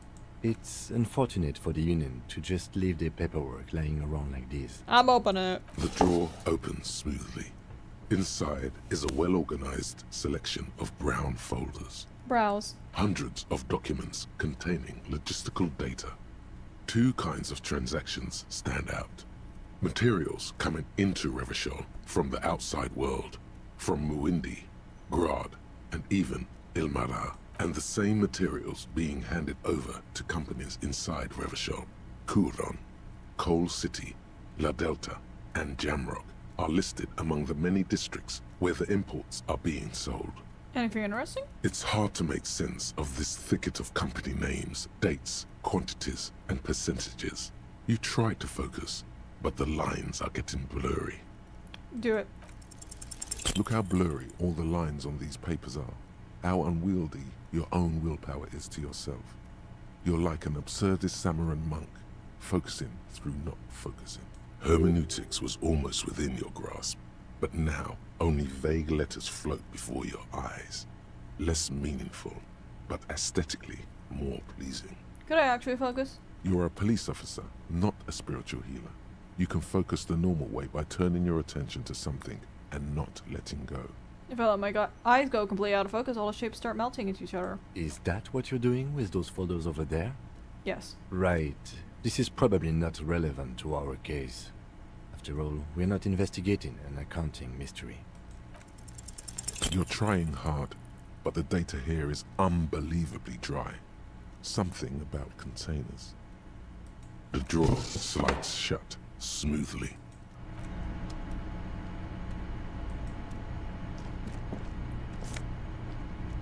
Oh, postcard. Anything about the toilet that we can check?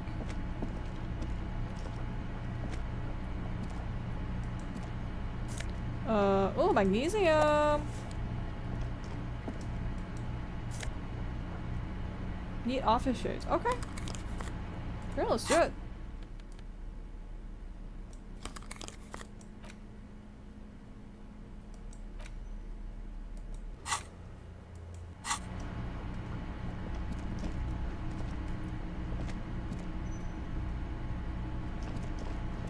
Okay, so how the fuck do I get out of here?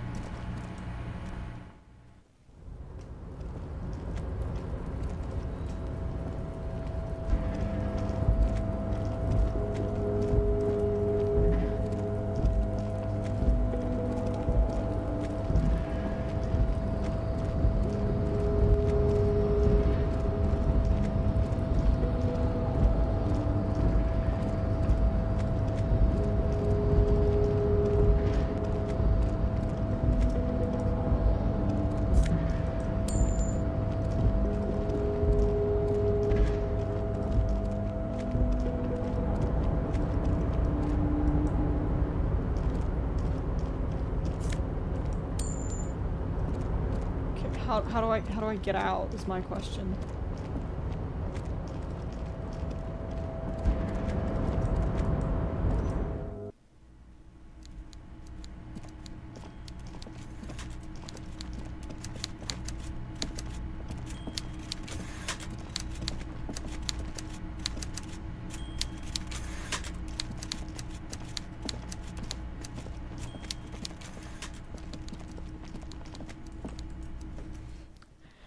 How do I leave? How do I leave? How do I leave? Hello, sir. Container, container, I'll turn you nice and red. Container, container, put the logos on. The lyrics to this container song are being made up. Azzy, the accent is so thick, it's impossible not to notice he's Ubi, from the vanishing peninsula of Ubisunt on Muindi. Container, container, used to be Wild Pines. Container, container, now belongs to Everard. Hey! Everard, he looks after everyone. Huh? Well, hey there. How can I help you, mister? I see you are not a union man, mister. Did you get lost? You're not one of them scabs, are you? What's up with people scabs? I mean, I don't personally mind. Folks is just folks, you know, and folks gotta eat. Just some of the other guys don't look too kindly on the scabbing kind, if you know what I mean, mister. What you doing with the containers? Oh, I'm just making some covers for them containers here. Yes, I am. Yes, I am. So it's easier for the crane operators to spot them. What's going on here? Everything is so pretty and red. You and Leo look like brothers as you glance around with similar childlike wonder. Red is so much prettier than drabble green. Sure is, mister. Sure is. Really livens up the place. Yes, it does. Yes, it does. I hate to break this bonding moment, but the red containers mean they are replacing the company livery with the union livery, which means this strike isn't gonna stop anytime soon. Where is everyone? Harbor's empty. Oh, most of the guys are down at the gates, keeping the scabs from coming in. We're on a strike. The whole union is. You don't have to work when you're on strike. Ha! We haven't worked for 2 months now. So no one is working? Not everyone is down there, of course. Mr. Everard is in his office, where he always is. And Jean-Luc is guarding the gate. But Titus and his boys got into some drunken trouble and Everard sent them on a nice vacation. For a week or so. What kind of trouble? Oh, I'm not really supposed to talk about that. That's union business. Him and his boys stirred up something in town. Probably drank too much and got into a fight or something. I heard Mr. Everett telling them to take some time off. What'd they do? I guess the boys got a bit too rowdy and had to let out some steam. I don't really know the details. That's just how boys are, you know. I haven't been in a fight since I was in middle school. Easy, Leo. Let's keep this on the hard ease. Look at him. It's not gonna be anything useful anyway. Don't fight it. Better to go with the flow. Let's hear about this fight you got into. I remember I was the runt of the class. The bigger boys always used to pick on me. You see, I had a bit of a temper back in the day. Flew off the handle like nobody's business. But Mr. Everett and his brother always came to help. Once they beat old Noel Becker so bad he needed stitches on his head. Noel never started another fight with anyone after this. Mr. Everett and Mr. Edgar are real nice guys, mister. You should go talk to Mr. Everett. I'm sure you'll be good friends. He's friends with everyone around here. You'll be right. Oh yes, born and raised in Irish, mister. Mum had to leave my dad after he got a bit violent. Took us here to the new world. I was about 10 then. Too old to lose my accent then. People say us Ubis are up to all sorts of trouble with sheep and other animals and whatnot. I just want you to know there was never any of that where I come from. No sir, those are just nasty rumors. Thank you for clarifying that, sir.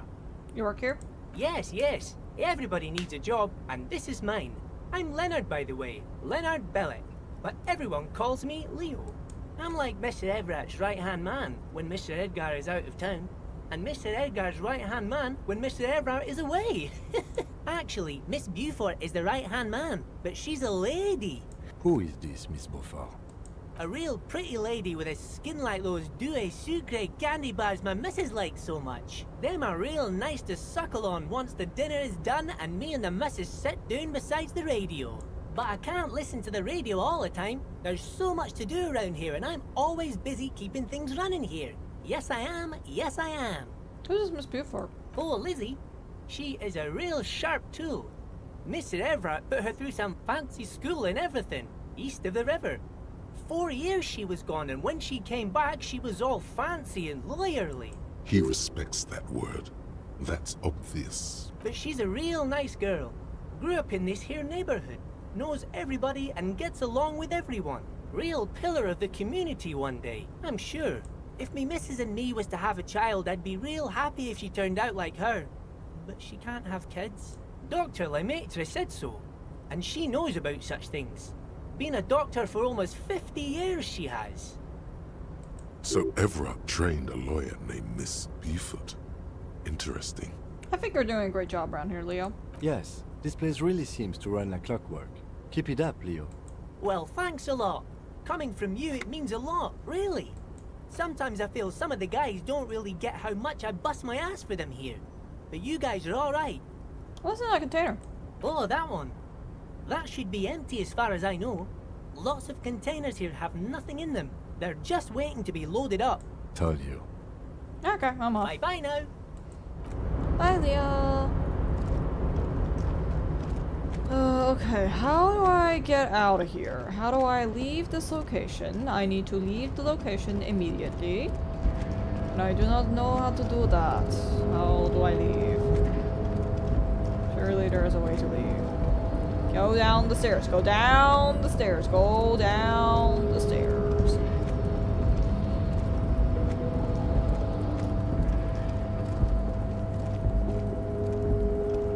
There's gotta be a way to leave. I don't know it is all.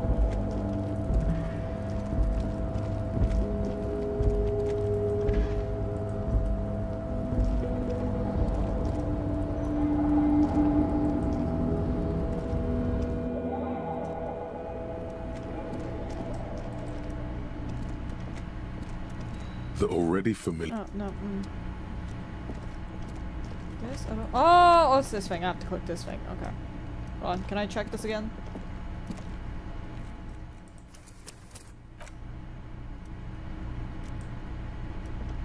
The file cabinet stacked the drawers, slides shut.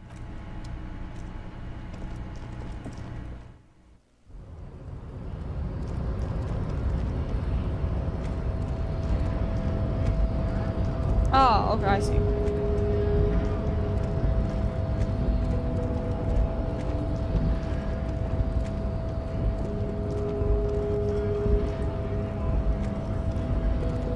So, how'd you like our harbor?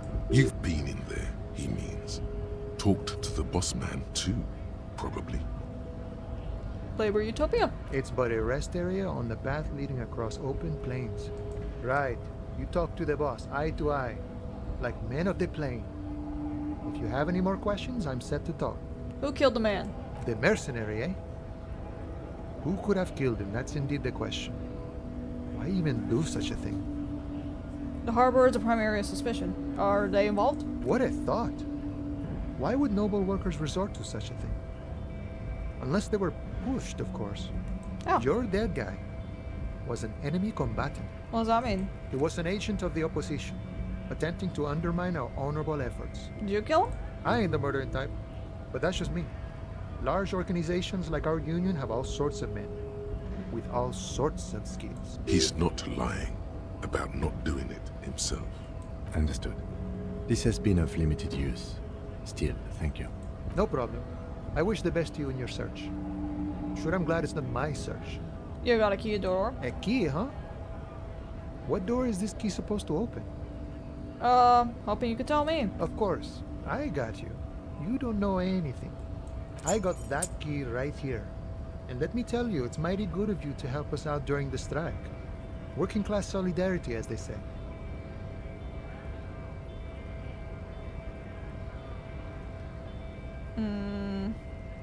Opening it for all working men. I knew this man was a commie.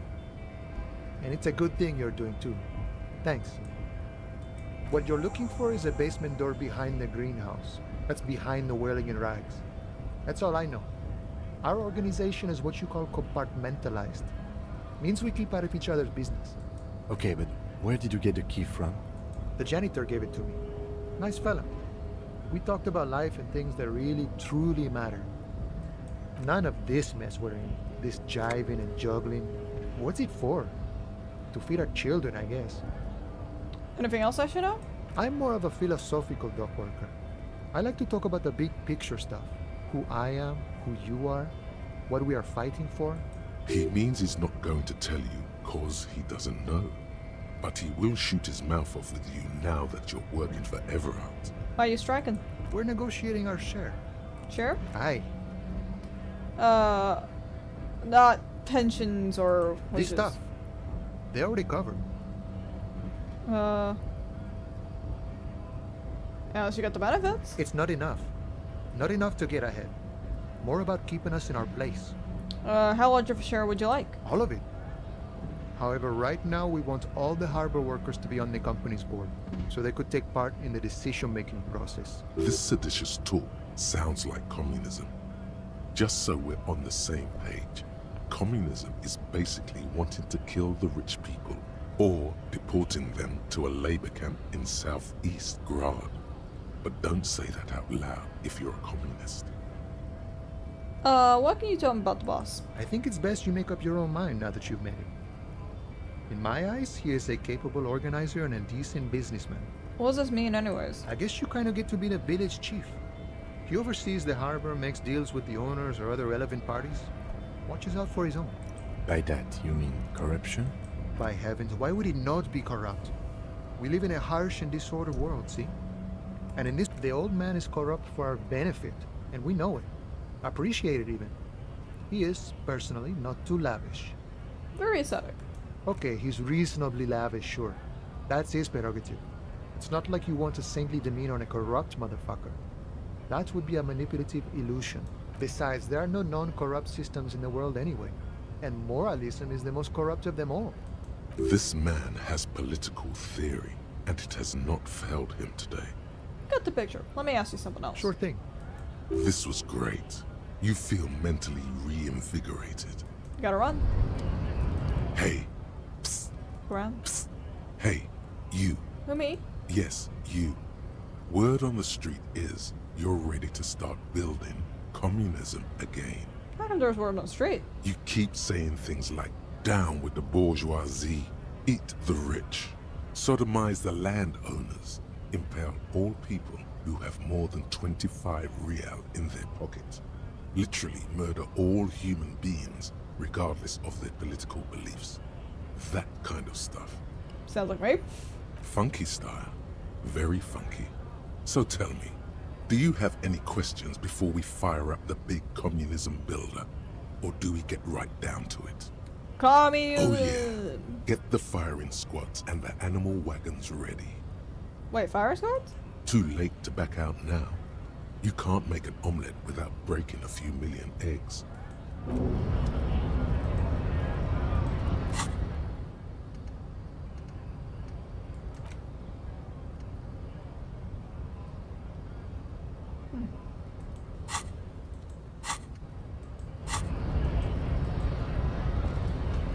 Okay.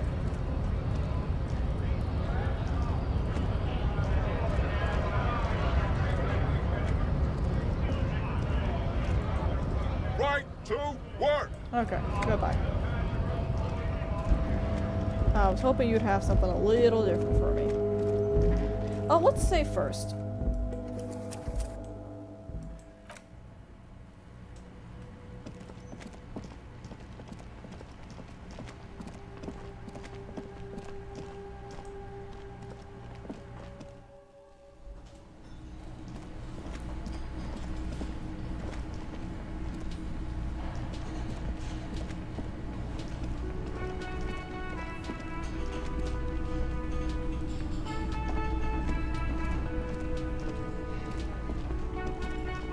The worker is in a deep slumber. Alright. I was hoping there'd be more. Okay. Can I help you? Goodbye, Gart.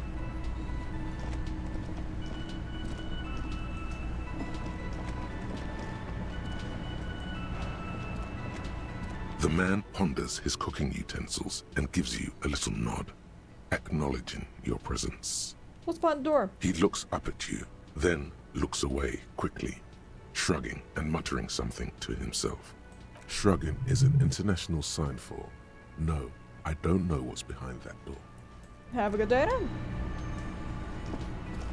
You see a heavy steel door with a prominent Okay. dimple lock. Nothing new here.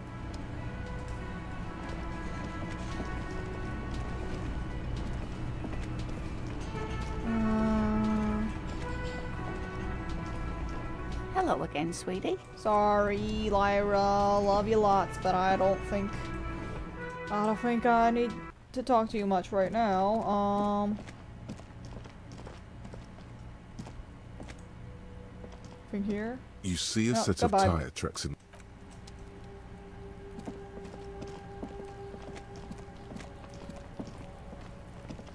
Kuno, you've been out here the entire goddamn day. Fuck does Kuno care? Can I can't investigate the body now. Yeah, like a fucking volcano. Yeah.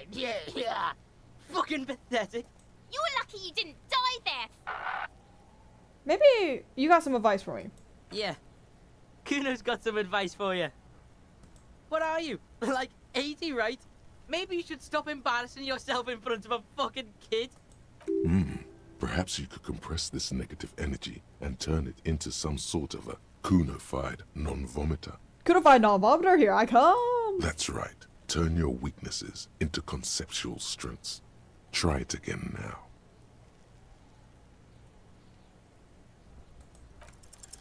What's going on?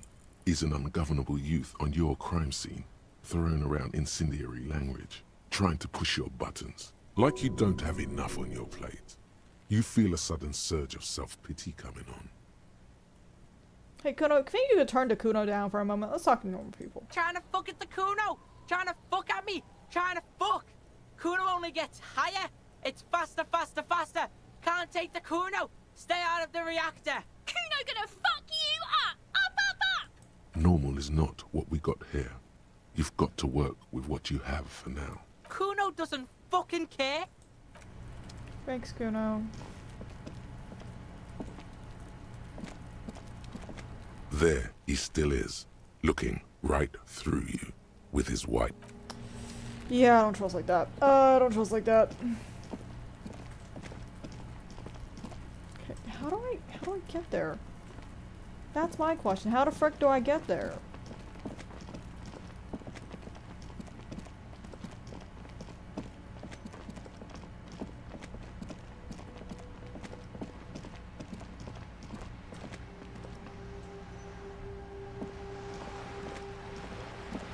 Is there anything up here, maybe?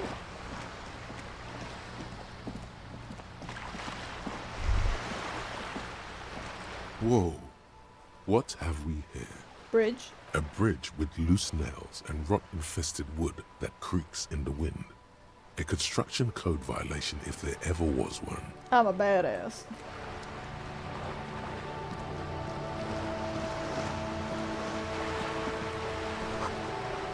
Lonely Cormorant surveys the sea, indifferent to your approach.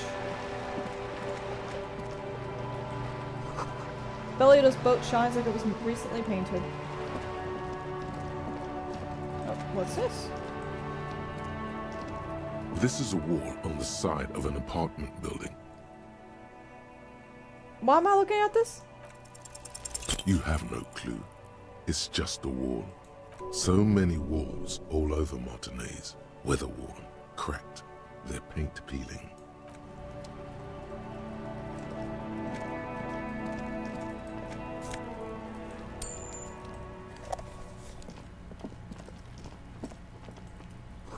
Garden hoses won't be much use till the snow melts. Balcony view to yard and hanging. Chairs and tables eaten away by rain and rot. There are splattering of bullet holes on this wall. This must be it. The basement door is weather-worn. The copper nails holding the upholstery in place have turned green from sea air, and there's a knocker shaped like a lion's head. Knock. You knock silently. The upholstery muffles the sound. No response comes from the apartment. I guess no one is in? Pressure ear. The leather upholstery is worn and rough against your jaw. You don't hear any movement. In fact, it's oddly silent in the yard around you. No birds chirp. Lieutenant, what's your opinion of this task? Let's be honest. This isn't what I joined the RCM for, but every day tells you something new about yourself. Apparently, working with the local union boss to get info on an investigation is not something I'm squeamish about. You don't mind? I mind that the local thug is using the RCM for his busy work. But if this gets us to the bottom of this hanging, then I'm willing to look over it. On the other hand, we could just leave and tell Evrart we opened the door. No one seems to be tailing us to see if we actually did it. Lie? That's an option? Yes. Presenting a fabrication is known to get results here and there. You took this task. You make the call. The door is right here. You can just open it and be done with this. It's not open just yet.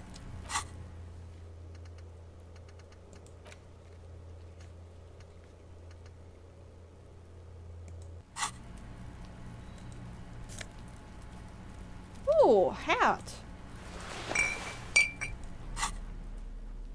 Give me that. Here you go.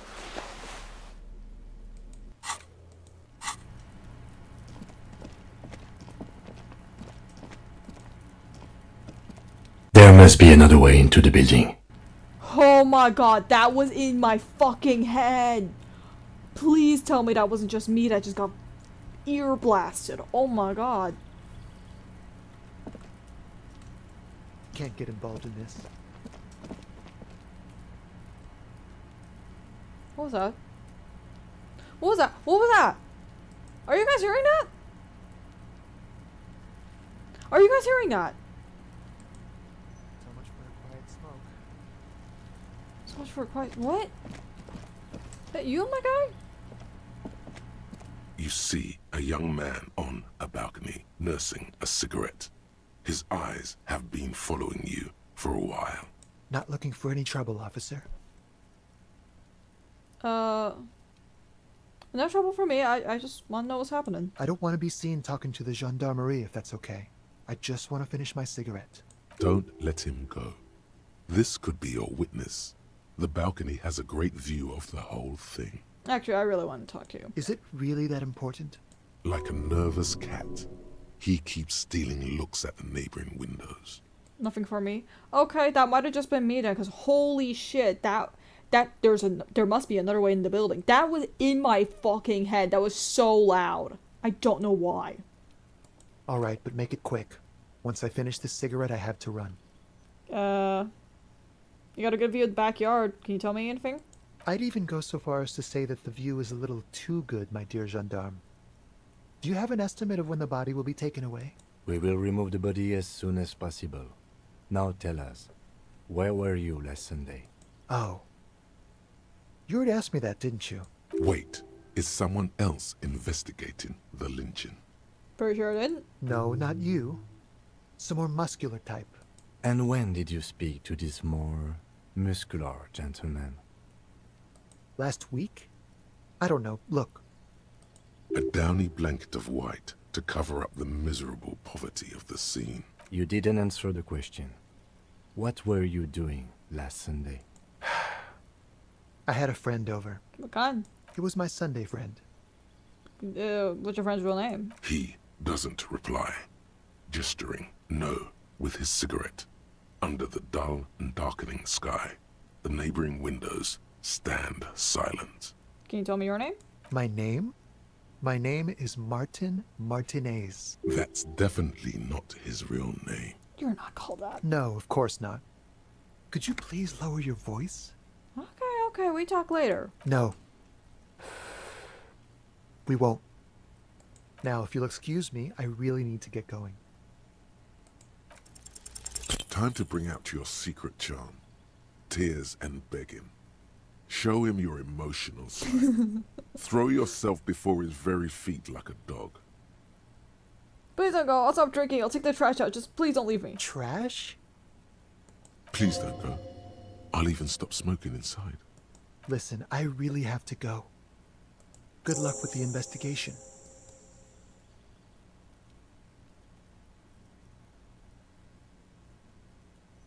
Oh.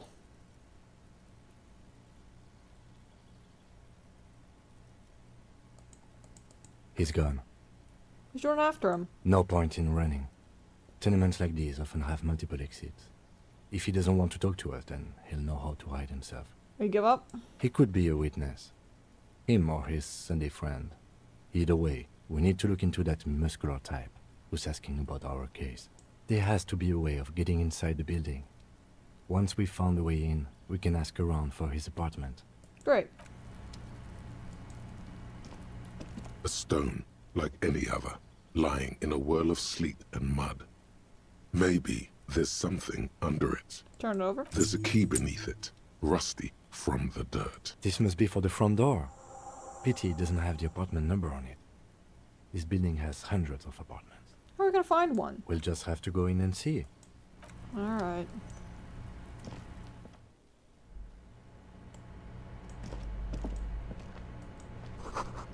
Eviction notices and missing pests are plastered on top of each other. The box is filled with cleaning chemicals. Smells of laundry detergent.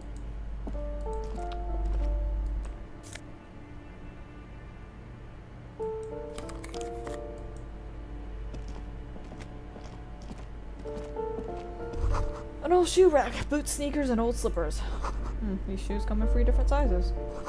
Apartment 12. Loud rumbling snore comes within.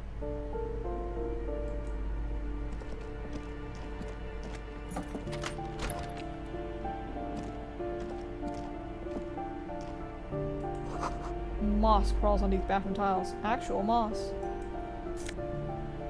Museum and alcohol Commodore Red. Minus 1 morale, plus 1 physique. Okay. Shower curtains are covered in some sort of slime.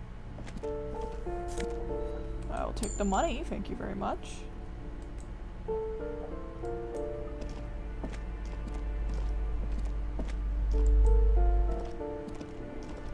Not seeing much.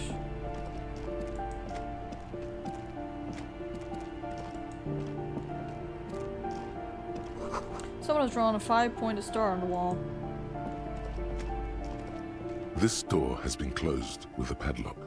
A chalk-drawn number on the board says, number 11. No reply. Down padlock. It's a solid lump of metal, but the shackle is deeply corroded. A solid pair of chain cutters would make short work of it. Better whip out those cutters. You won't get very far otherwise. Hold on.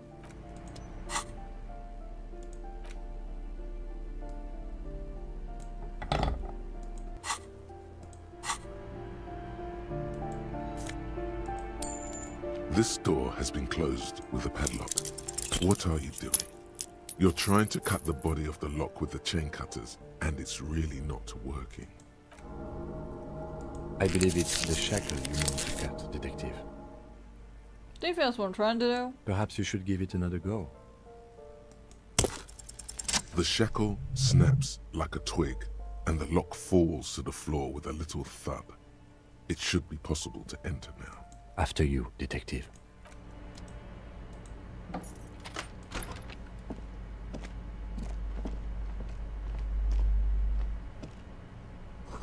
Flamboyant poster for White Star. Real lithography. A plaster cast bust depicts a middle-aged man with impressive sideburns. The name on the plinth reads, Kraz Mazov. Honestly, he does kind of look like you after all. There's a son and a half bust of him. The White Star, the photos on the wall. I think we have broken into the apartment of a young communard. How fitting. You have to admit, this guy bears a striking resemblance. Hold on a second. Is this why you broke in here? To find out whether you're Krasmazov? I have to consider possibilities. Except that Krasmazov is dead. He's been dead for 50 years now. Humor me for a moment. Well, you both do seem to share an affinity for sideburns. But it seems like old Kras here didn't drink nearly as much as you. How do you know? Very well. Let's look for identifying features then. Doesn't he have a birthmark right here? What about you? I can't tell, I can't see my face. Alright, but here's the big thing. Krasmazov looks Samaran, and you don't.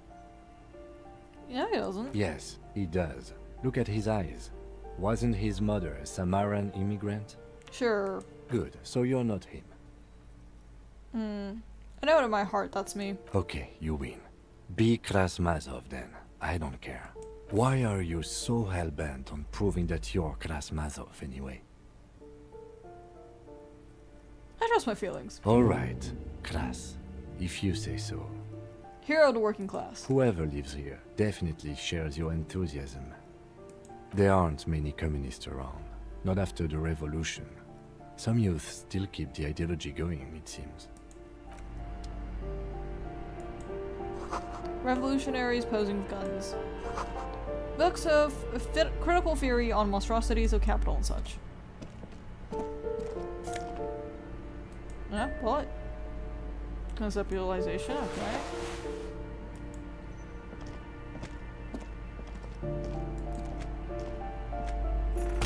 Sorry, Kim.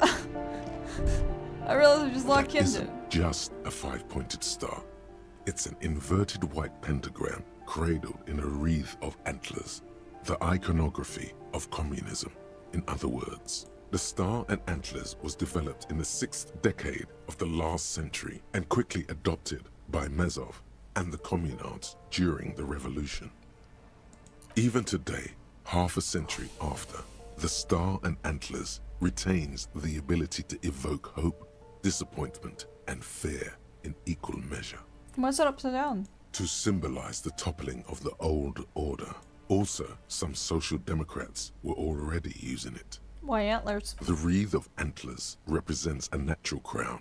It was about building a society that could exist in accord with the natural world, and at the same time, above it. Why white? Because white is the color of peace. What does it evoke of me? Gone. Gone is the glory of hope. Only the scribblings of impoverished students remain in dirty hallways. You are the big communism builder now. It's you or no one.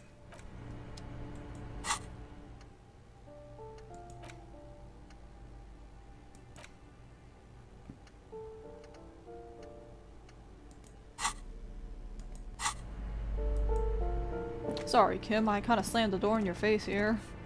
My bad. Okay, now I close the door, like a respectable person.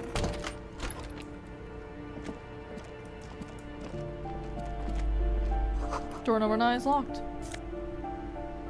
Postcard!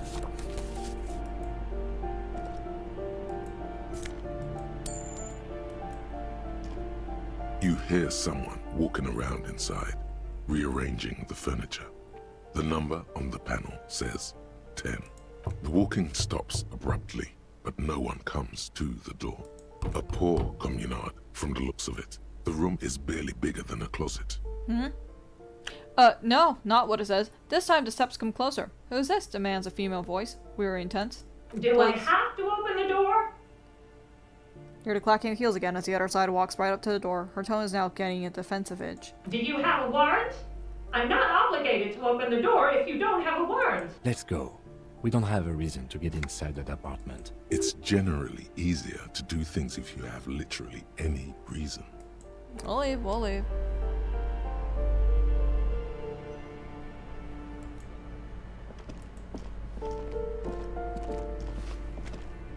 Oh, what's this? Apartment 8, their mailbox is overflowing.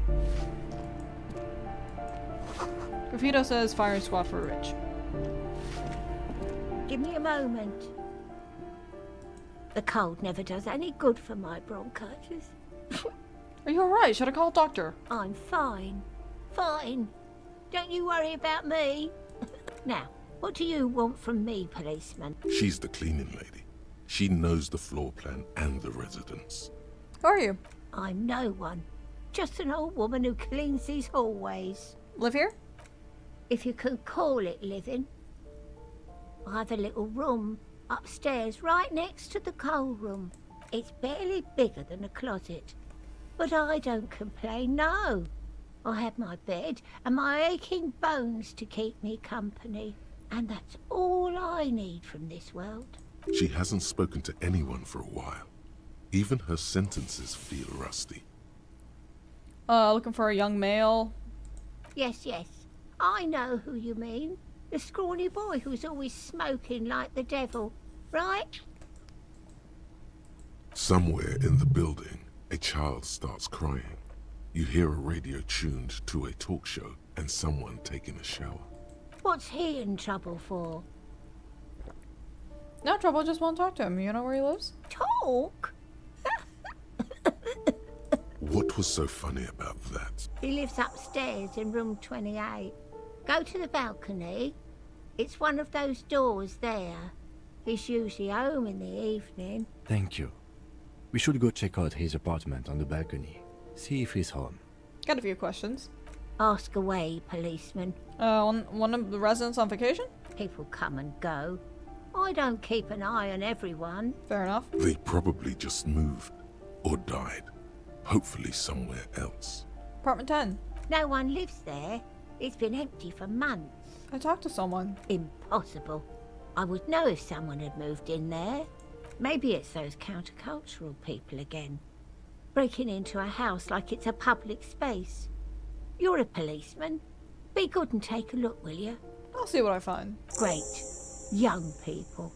They're worse than rats. You know, always littering the hallways with trinkets and empty beer cans. Who lives behind the padlock door? Oh, that one is a scientist. A future scholar.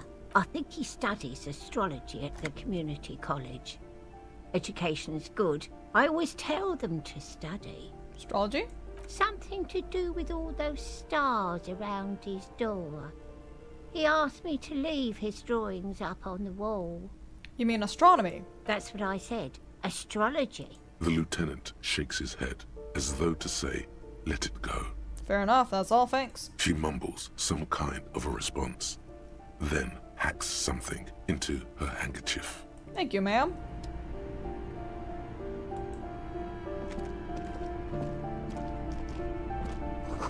Note reads, foreclosed by the Martinez Realty Associates.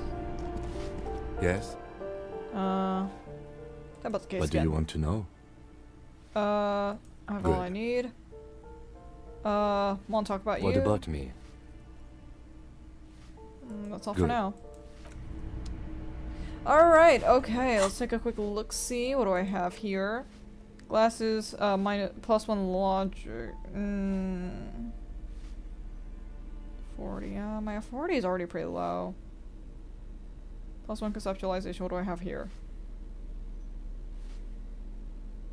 Okay, let's get rid of this one. Let's put this one.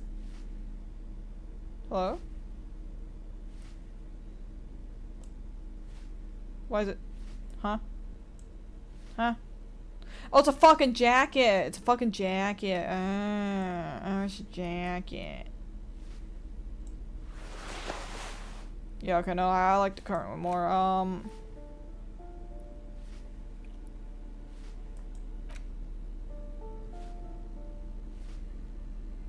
Okay, gonna get that out of your hand now.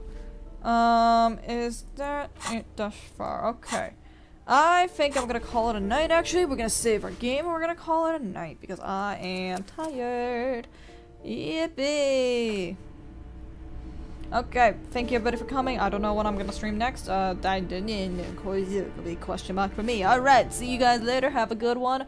Let me see if I've got music. There we go, I got music. Alright, see y'all later. Bye!